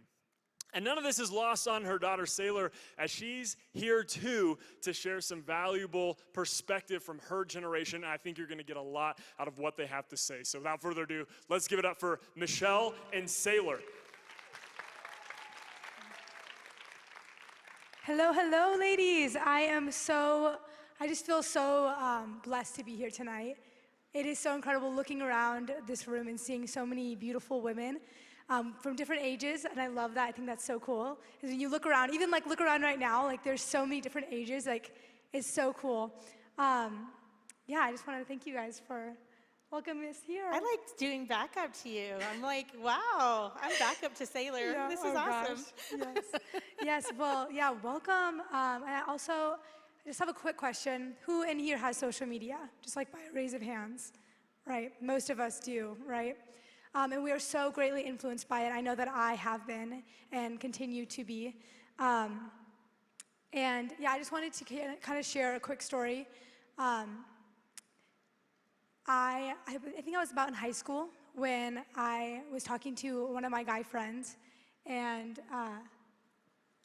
we're the back of the stage. Oh.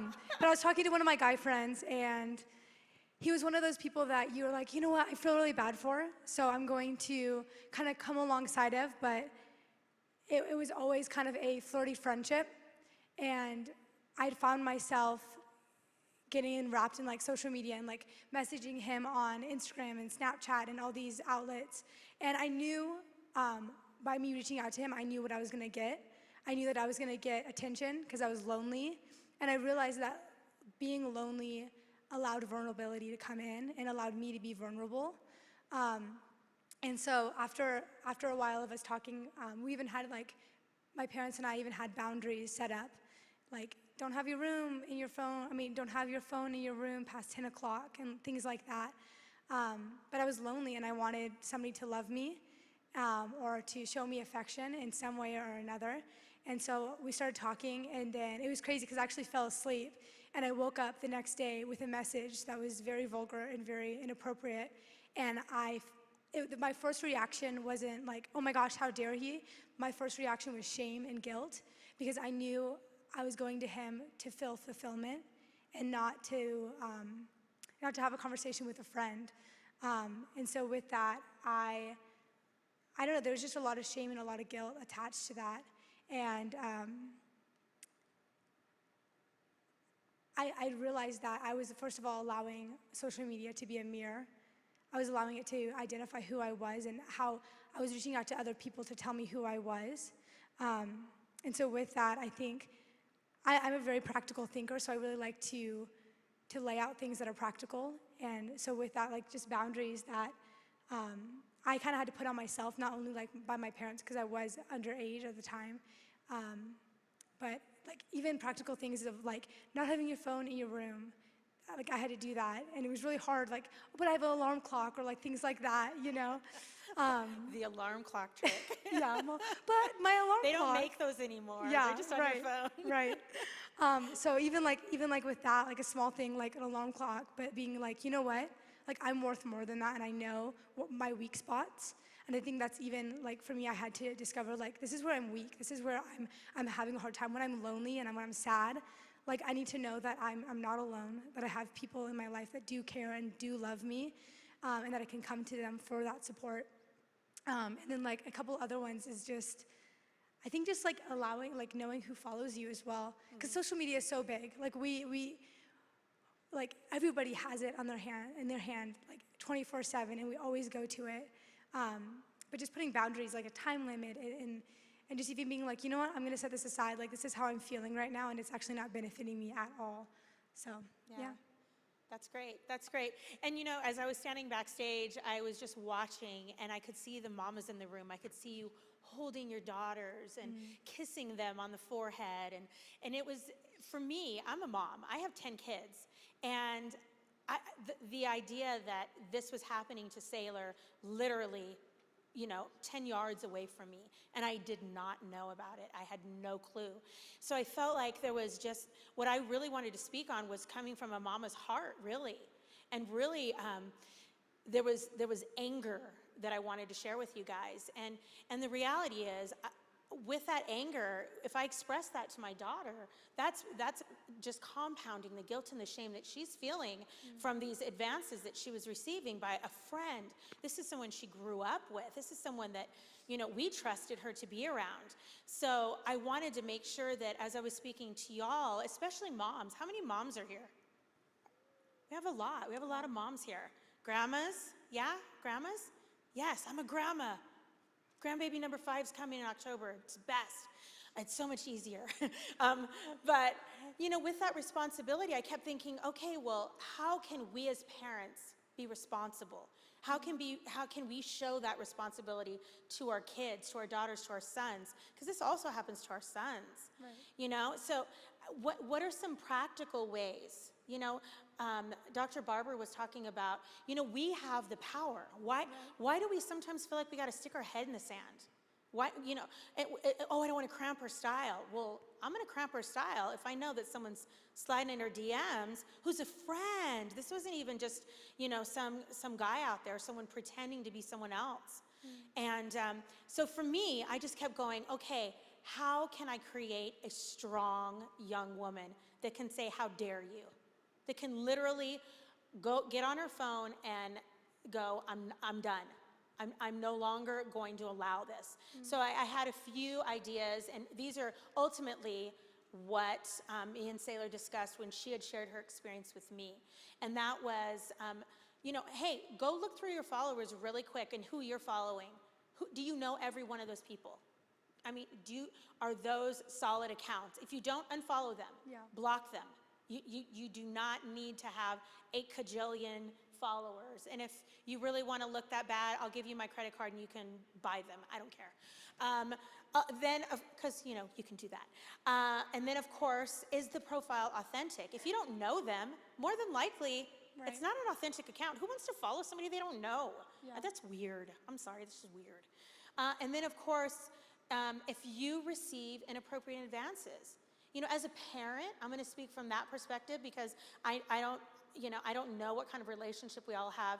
Our kids feel like we have with their parents, or parents have with their kids. But as a parent, you know, I really want my kids to know that don't respond. You know, you don't need to cuss them out. You don't need to respond to this person. But screenshot it, send it to me. I'm really good. I'm like, my kids always tell me I should be like the CIA because I will track them down. And I have some friends who will track them down. And, you know, screenshot it, send it to me. Mama's got it. Don't worry about it. I've got you. I don't want her to feel shame. Even if she responds, even if she responded to this person, please come to me. You know, and how will we tell our kids that? Hey, baby girl, I get it. I was a kid once too. I did some stupid things. I did. How many moms have done stupid things? Really, let's be real, honestly. And then, of course, once you send it to your parent, let's walk with our kids through that. Hey, Saylor, has that guy contacted you again? Do you need me to send daddy to their house? Just kidding. But truly, Like, actually, just kidding. am I joking? Like, there's some moms over here that agree with me. But you feel that way. You feel very protective. But oftentimes, we can't just send someone to their house. We have to be able to have this open line of communication with our kids. We have to be able to look them in the eyes and go, I get you. I don't expect you to be perfect. And if you need help, I'm here for you. And then, of course, block them. Block that person. Do not allow that person to follow you any longer. And, you know, there's something Saylor did forget to mention was Saylor's really good at taking a break from social media. It's like she'll just go, you know what, I'm just going to shoot out there, I'm going to take a break. And it can be literally for 2 days. And I've noticed the more she does it, the longer it gets. And she realizes that social media plays such a significant role in her life and speaking into her identity that she's like, I don't like that I'm seeking, you know, this out. So I'm just going to take a break. I'm going to take a 2-day break, or I'm going to take a 4-week break. And at first people would make fun of her. I remember she's like, why are people making fun of me for doing this? And I said, well, sometimes we make fun of people because we may not be strong enough to do it right away. So just keep doing it. Keep encouraging your friends. Yeah, it's good. And I also just want to mention, even from the friend aspect, it doesn't always start with somebody that's like a weird account that you're like, this is obviously a sketchy person. Because, you know, like those weird accounts that are like, I don't want to quote them. No, you showed me one that said something like, do you want a sugar daddy? Yeah, and I'm sure everybody in this room has probably got that. I'm like, raise the hands, who's got that? Right, so mostly everybody has gotten that. Because it's super awkward. You're not like, yes, obviously, whatever. But I just think that a lot of times it does start with friends, especially if you're in middle school or high school. It's difficult because it's like, I thought you were my friend. And if you are my friend, is this what it looks like?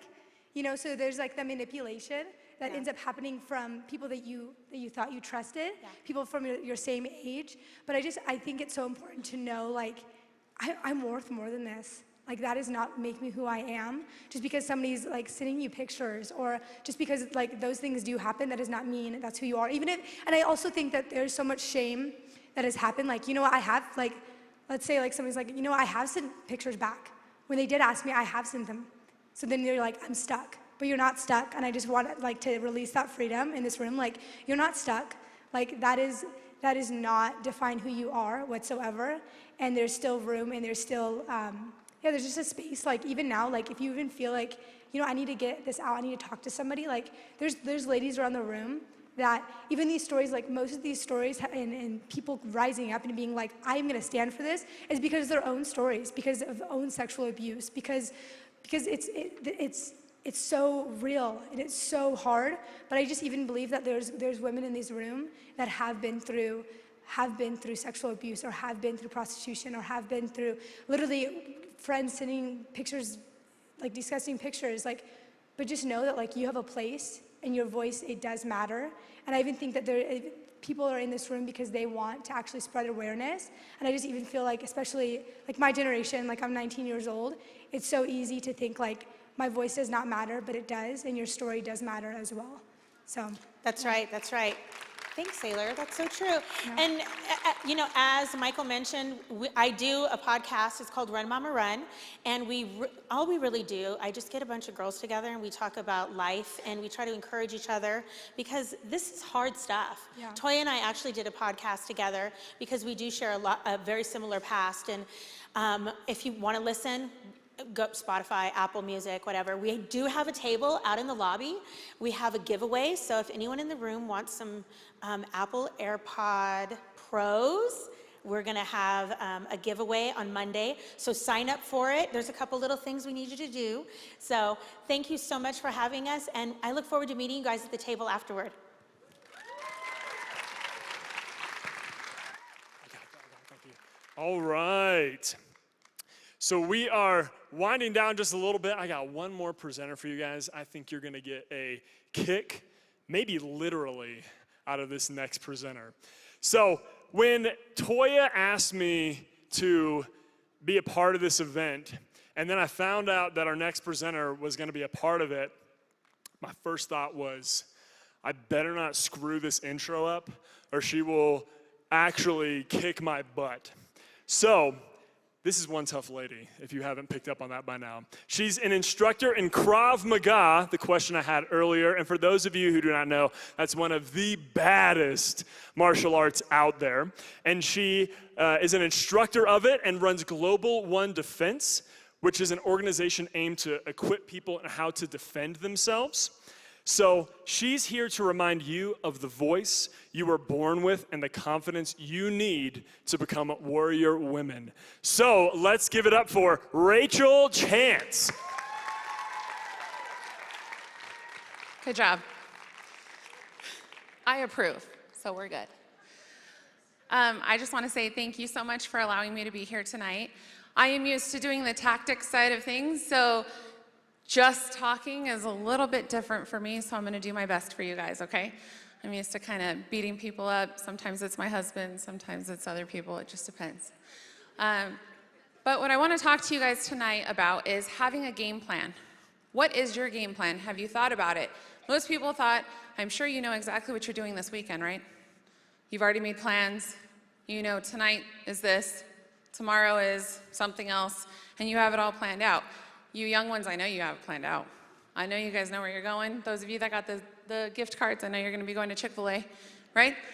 So if you have a game plan for that and for your weekend, I want you guys to start thinking about having a game plan when you're dating or when you're in a social setting, whether it's at school or at a get-together or in sports. It doesn't matter where you're at.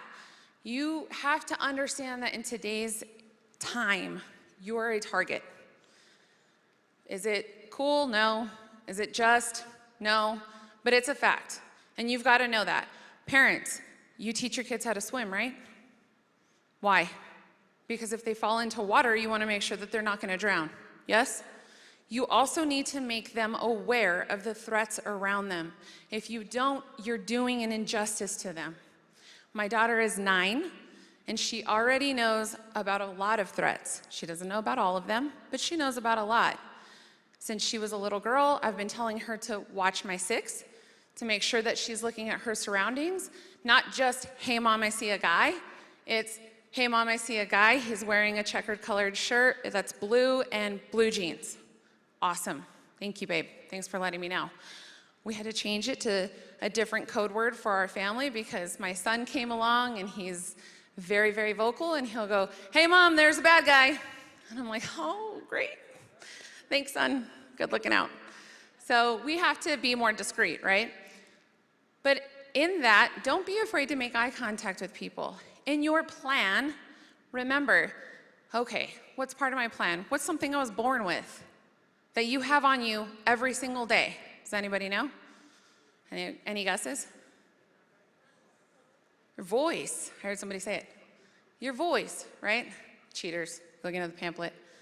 Okay? But it's your voice. Use your voice. Don't be afraid to use it.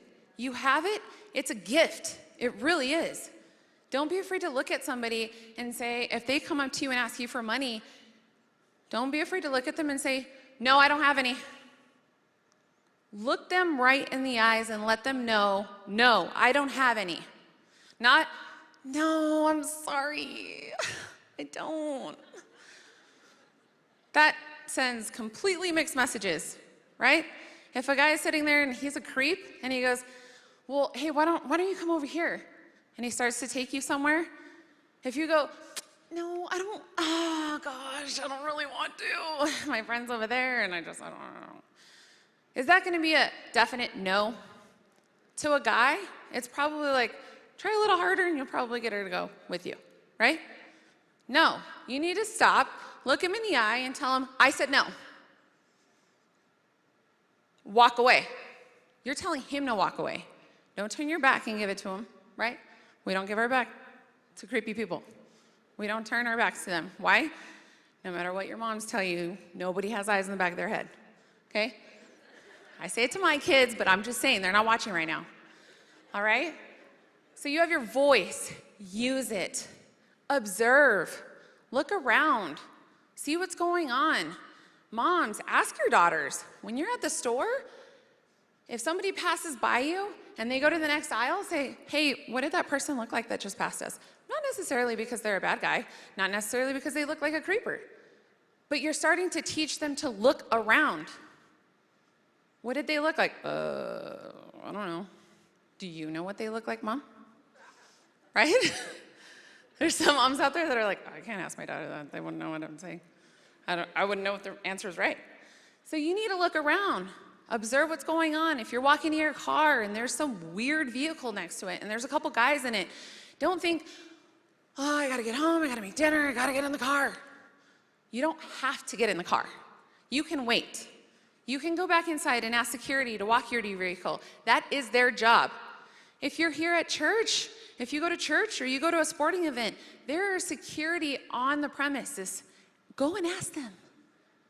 They will be happy to walk you to your vehicle. They probably would love to be aware if there are some questionable characters out there, right? I want you guys to remember that you have an instinct. It's a natural thing that you were born with, right? You know what good feels like, you know what excited feels like, and you know what that just doesn't feel right feels like. That instinct is so important, and girls especially are notorious for shutting that up. Oh, you're paranoid. I have friends that tell me, you're like the most paranoid person on the planet. I'm like, paranoid or aware, right? I don't sit there and I'm not like, creeper, creeper, creeper. I don't do that. But I'm aware of who's walking towards me. I'm aware of who's looking at my daughter. I'm aware of who's parked right next to us when I've got my 2 babies with me and I'm by myself with my 2 babies. My husband works a full-time job. So I go a lot of places with just me and my babies. I better be aware. But I have an instinct. And when I feel that, hit in the gut, or that, where your stomach drops a little bit, it's for a reason, you guys. You've got to listen to it. Don't shut it up. It's going off for a reason, right? When our refrigerator starts dinging at us that we need to change the filter, we're not like, no, I don't. No, come on, you're fine. We're like, oh, we better go to Lowe's and change that filter. Or if you're a kid, you're probably like, Mom, change the filter, right? Dad, change it. It's the same thing. That's your inner alarm going off. Listen to it. Pay attention. You're worth it. You guys have to listen to this and understand that you are worth every second of every day. You are a gift to this world. You are valuable. You mean a lot. You don't let anybody impede that space that you are not ready for. If they come close to you, or they try to get a little bit closer, because they will test their boundaries. It's like the T-Rexes in Jurassic Park, right? They keep testing that fence. They will. They're going to test. They're like kids. They test your patience, right?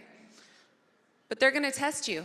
If you let them get a little bit closer and you kind of move away because you're like, it's a little weird, and they keep coming closer, turn around and tell them, can I help you?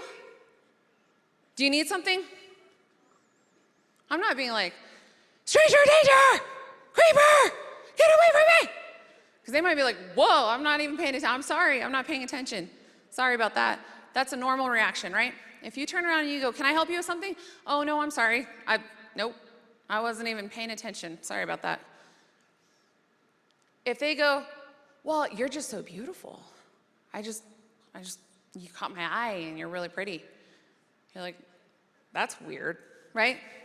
That is not a normal answer. We all have some common sense. We all have that inside instinct that we were born with. They give you a weird answer, go with it. Be like, that's weird. Nope, I'm not taking that. Don't be afraid to tell them no. Don't think, oh, but I don't want to be rude. Be rude. Sometimes be rude. It calls for it, right? Sometimes you just have to be rude. Unfortunately, some people just pay attention better that way, right? But if that time does come where you're in that, you feel almost cornered and you've got to say something, you've got to use your voice, and you've tried being rude and they're still closing that distance, stay calm. Do not panic. The worst thing you can do in that situation is panic, because you give all the control to them. Stay calm. Because what? We have a plan, right? Because we've thought about things like this in our head. We've gone through it a few times. We've said, if somebody comes up to me, they start closing distance, they're a creeper, they're making me feel uncomfortable, these are the things that I'm going to do, right? We stay calm in that situation because we have a plan. Plans keep us calm, okay? We can't panic. If that's the case, you're out in public, now's your chance to use your voice, right? Then you start getting loud. You're making me really uncomfortable. Get away from me. Stop. Somebody's going to turn around and look. They don't want attention. They're like predators in the animal kingdom. They want to prey on the weak, the elderly, the ones that are not paying attention, the ones that are like face deep in their phone. That drives me crazy. Please pick your head up. Okay, look around. That's who they look for, the people not paying attention. Or the meek ones that just go, I don't know what to do right now. And you're thinking to yourself, gosh, if this person would just go away. I just need them to go away. Is anybody around? No, you save yourself. Take it from me. I've been in a situation where I've been drugged through a restaurant by a boyfriend, right? Nobody did anything. There was men, women, couples, all kinds of people in there. Nobody, not one person got up to help me. Save yourself. You stand up for yourself. You know what you're comfortable with. And if you get past that point, if they get past that point, you better make it real clear that they stepped in the wrong space. You let that crazy out. Okay? E is experience, right? Draw off your own life experiences, guys. You've been around your friends where you're just having fun, and it's like a hangout time. You're at one of your friends' houses, and there's no people that you don't know there, and you don't feel uncomfortable, and you're just having fun, right? That's where you eat your cookie dough, and you have a lot of fun. Yes? But you also know what it feels like if you're at a party, and there's just a group of people that come in, and the whole party atmosphere changes. The tone changes in the room. If you don't start paying attention to those types of things that you've already experienced, whether you realize it or not, whether it's in a grocery store, walking to your car, there might be some very questionable people at the gas station that you've seen that an alarm goes off. You've already experienced this. You already know what threats look like, whether you realize it or not. Draw off those life experiences to know, I don't want to feel like that. And if I do, I've gone from alert at yellow to extra alert, my alarms are going off, and I have a game plan, right? There are lots of things that you can do to protect yourself. There are many very easy things. My favorite one, I call it the Krav shot. It's a groin shot. It's wonderful. It's an equalizer. Don't be afraid to use that. Somebody gets too close to you, ladies, girls, if a man is closing distance on you, please kick him in the groin. Do you understand that? If he's not, those of you that are like, well, if he's not touching me, then if he's not hitting me, or he's not pulling my hair, or he's not tugging on me, don't wait for that. If you've already looked at him and told him, stop, you're making me uncomfortable, and he keeps walking towards you, you kick that guy right in the groin. And you let him know, I told you you were getting too close. Keep your distance, right? Then make space. Space is safe. Yes? Space is safe. Okay? You are important and you are worth it. You don't let anybody tell you that they can make your life better because you're in charge of doing that. Do you understand that? All right. So what are we going to do? Have a game plan. Voice. Yes? I want you to think about that. When you leave here tonight, you think about your voice and that paper and your game plan. If somebody makes you uncomfortable or if those alarms start going off, look around you, see what's going on. When you're leaving here tonight, look around you.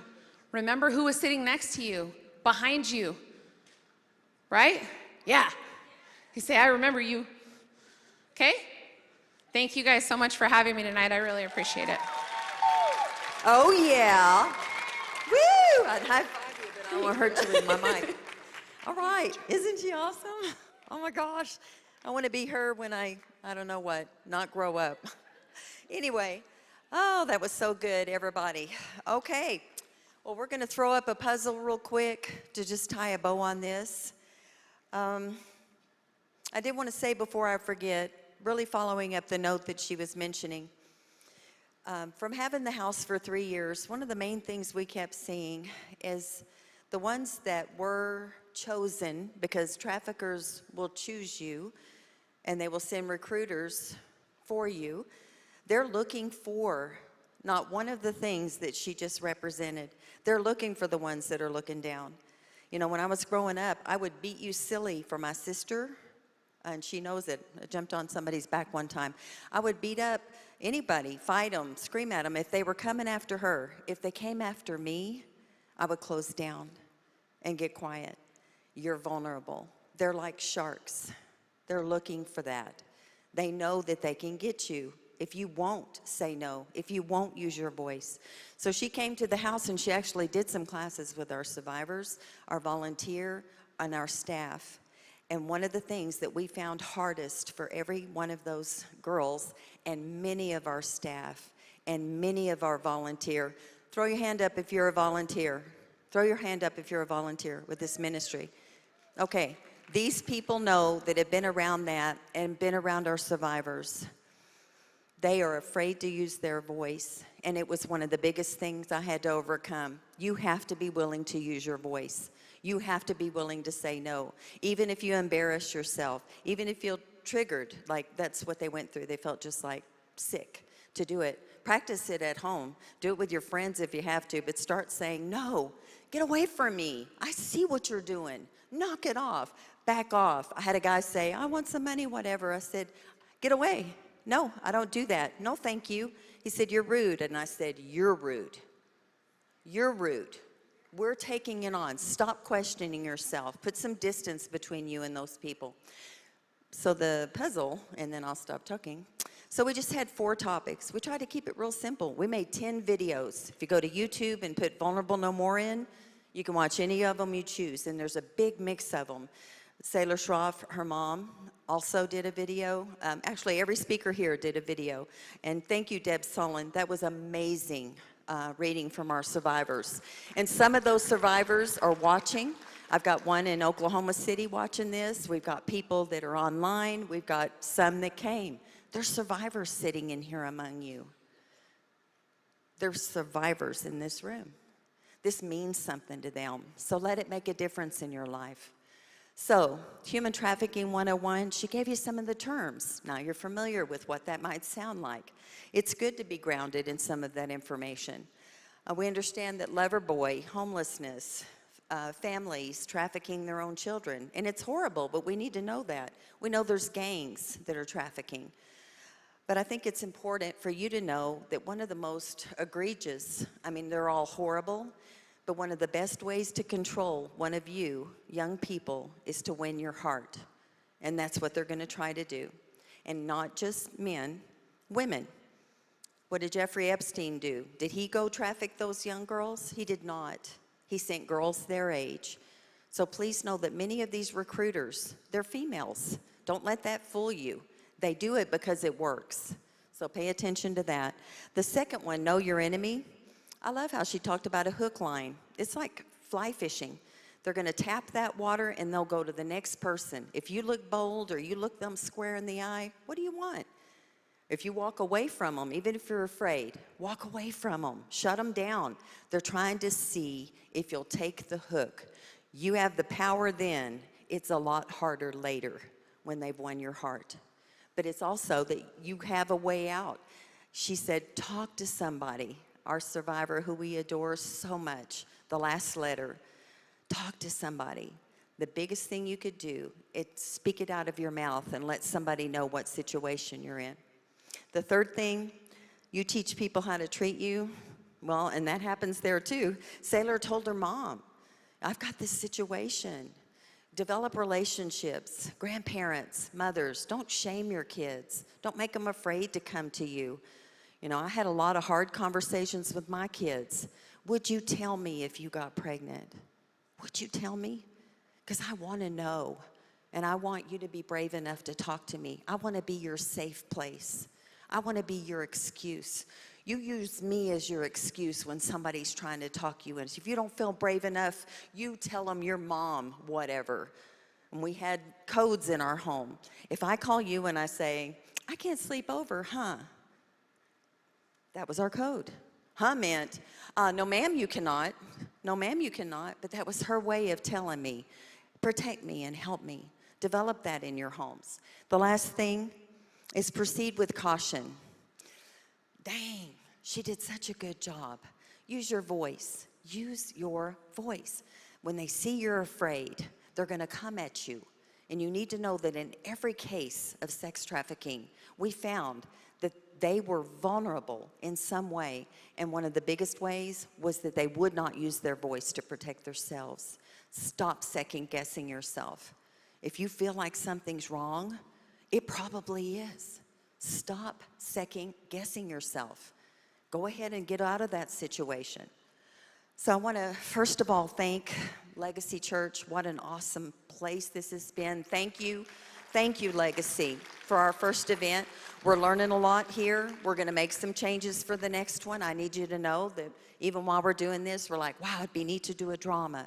Wow, instead of doing that, let's do a video. We're changing things. We're shaking up. Who would like to see maybe people more different, a variety of age, maybe come on and we can have y'all text questions before they come up somewhere in it? Who would enjoy hearing from a different age, like a panel? You know, we'd like to incorporate a panel into this and let y'all ask some questions. Maybe survivors. I tend to protect them, but if that would help you, we'll ask some ready-to-speak survivors to come up here and talk to y'all. Okay, we're going to go ahead and get the group to come out. I want everybody to please go ahead and find your declarations, but I also want to tell you, because we're going to end declaring those declarations together, I want to tell you everybody has a table out there that just spoke. All these people that were speakers have tables. For the One and Vulnerable No More has a table. You're welcome to go if you'd like to start volunteering or being involved in what we're doing. Please stop by our table. So take the time on your way out to visit them. I want you to know that there's a form in your packet. It's the For the One form, or excuse me, Strong One form, and it is a new community thing that we have developed. If somebody in here would be interested, and it's ages 12 to about 30, if you're interested in joining a Strong One Power Zoom, it's only 4 weeks. All the information is on there, and it's to build community. So if you feel alone, which is also a vulnerability, if you feel like you don't fit in, if you feel like you don't know anybody, we've got middle school group, high school group, career and college group, and young adult group. And those are going to be, well, you can see, go on there. QR code. Who loves QR codes now? I love QR codes. Anyway, that gets you right to the information. If you want to look at it, you can decide if you want to be part of it. We wanted to end with this declaration. So everything in here is what we've told you today, basically. And we just wanted you to say it with us. So we're just all going to go together. If we could, declaration number 1, I am not naive or gullible. I will not be groomed, recruited, or trafficked by males or females. I will not let another person tell me who I am or control what I do. I will set healthy boundaries. I won't second guess or doubt myself. I will trust my intuition. I am alert and prepared. I have a safety plan in place. I am not afraid to use my voice to stand up for myself and for others. I am confident. I am vulnerable no more. Thank you, ladies. Thank you so much. Oh, November 5th is our next event. Save the date. Invite people. Even if you don't come again, it's November 5th. If you watch on our social media, you'll find out where. And it's going to be different every time. So thank you, guys. Appreciate y'all.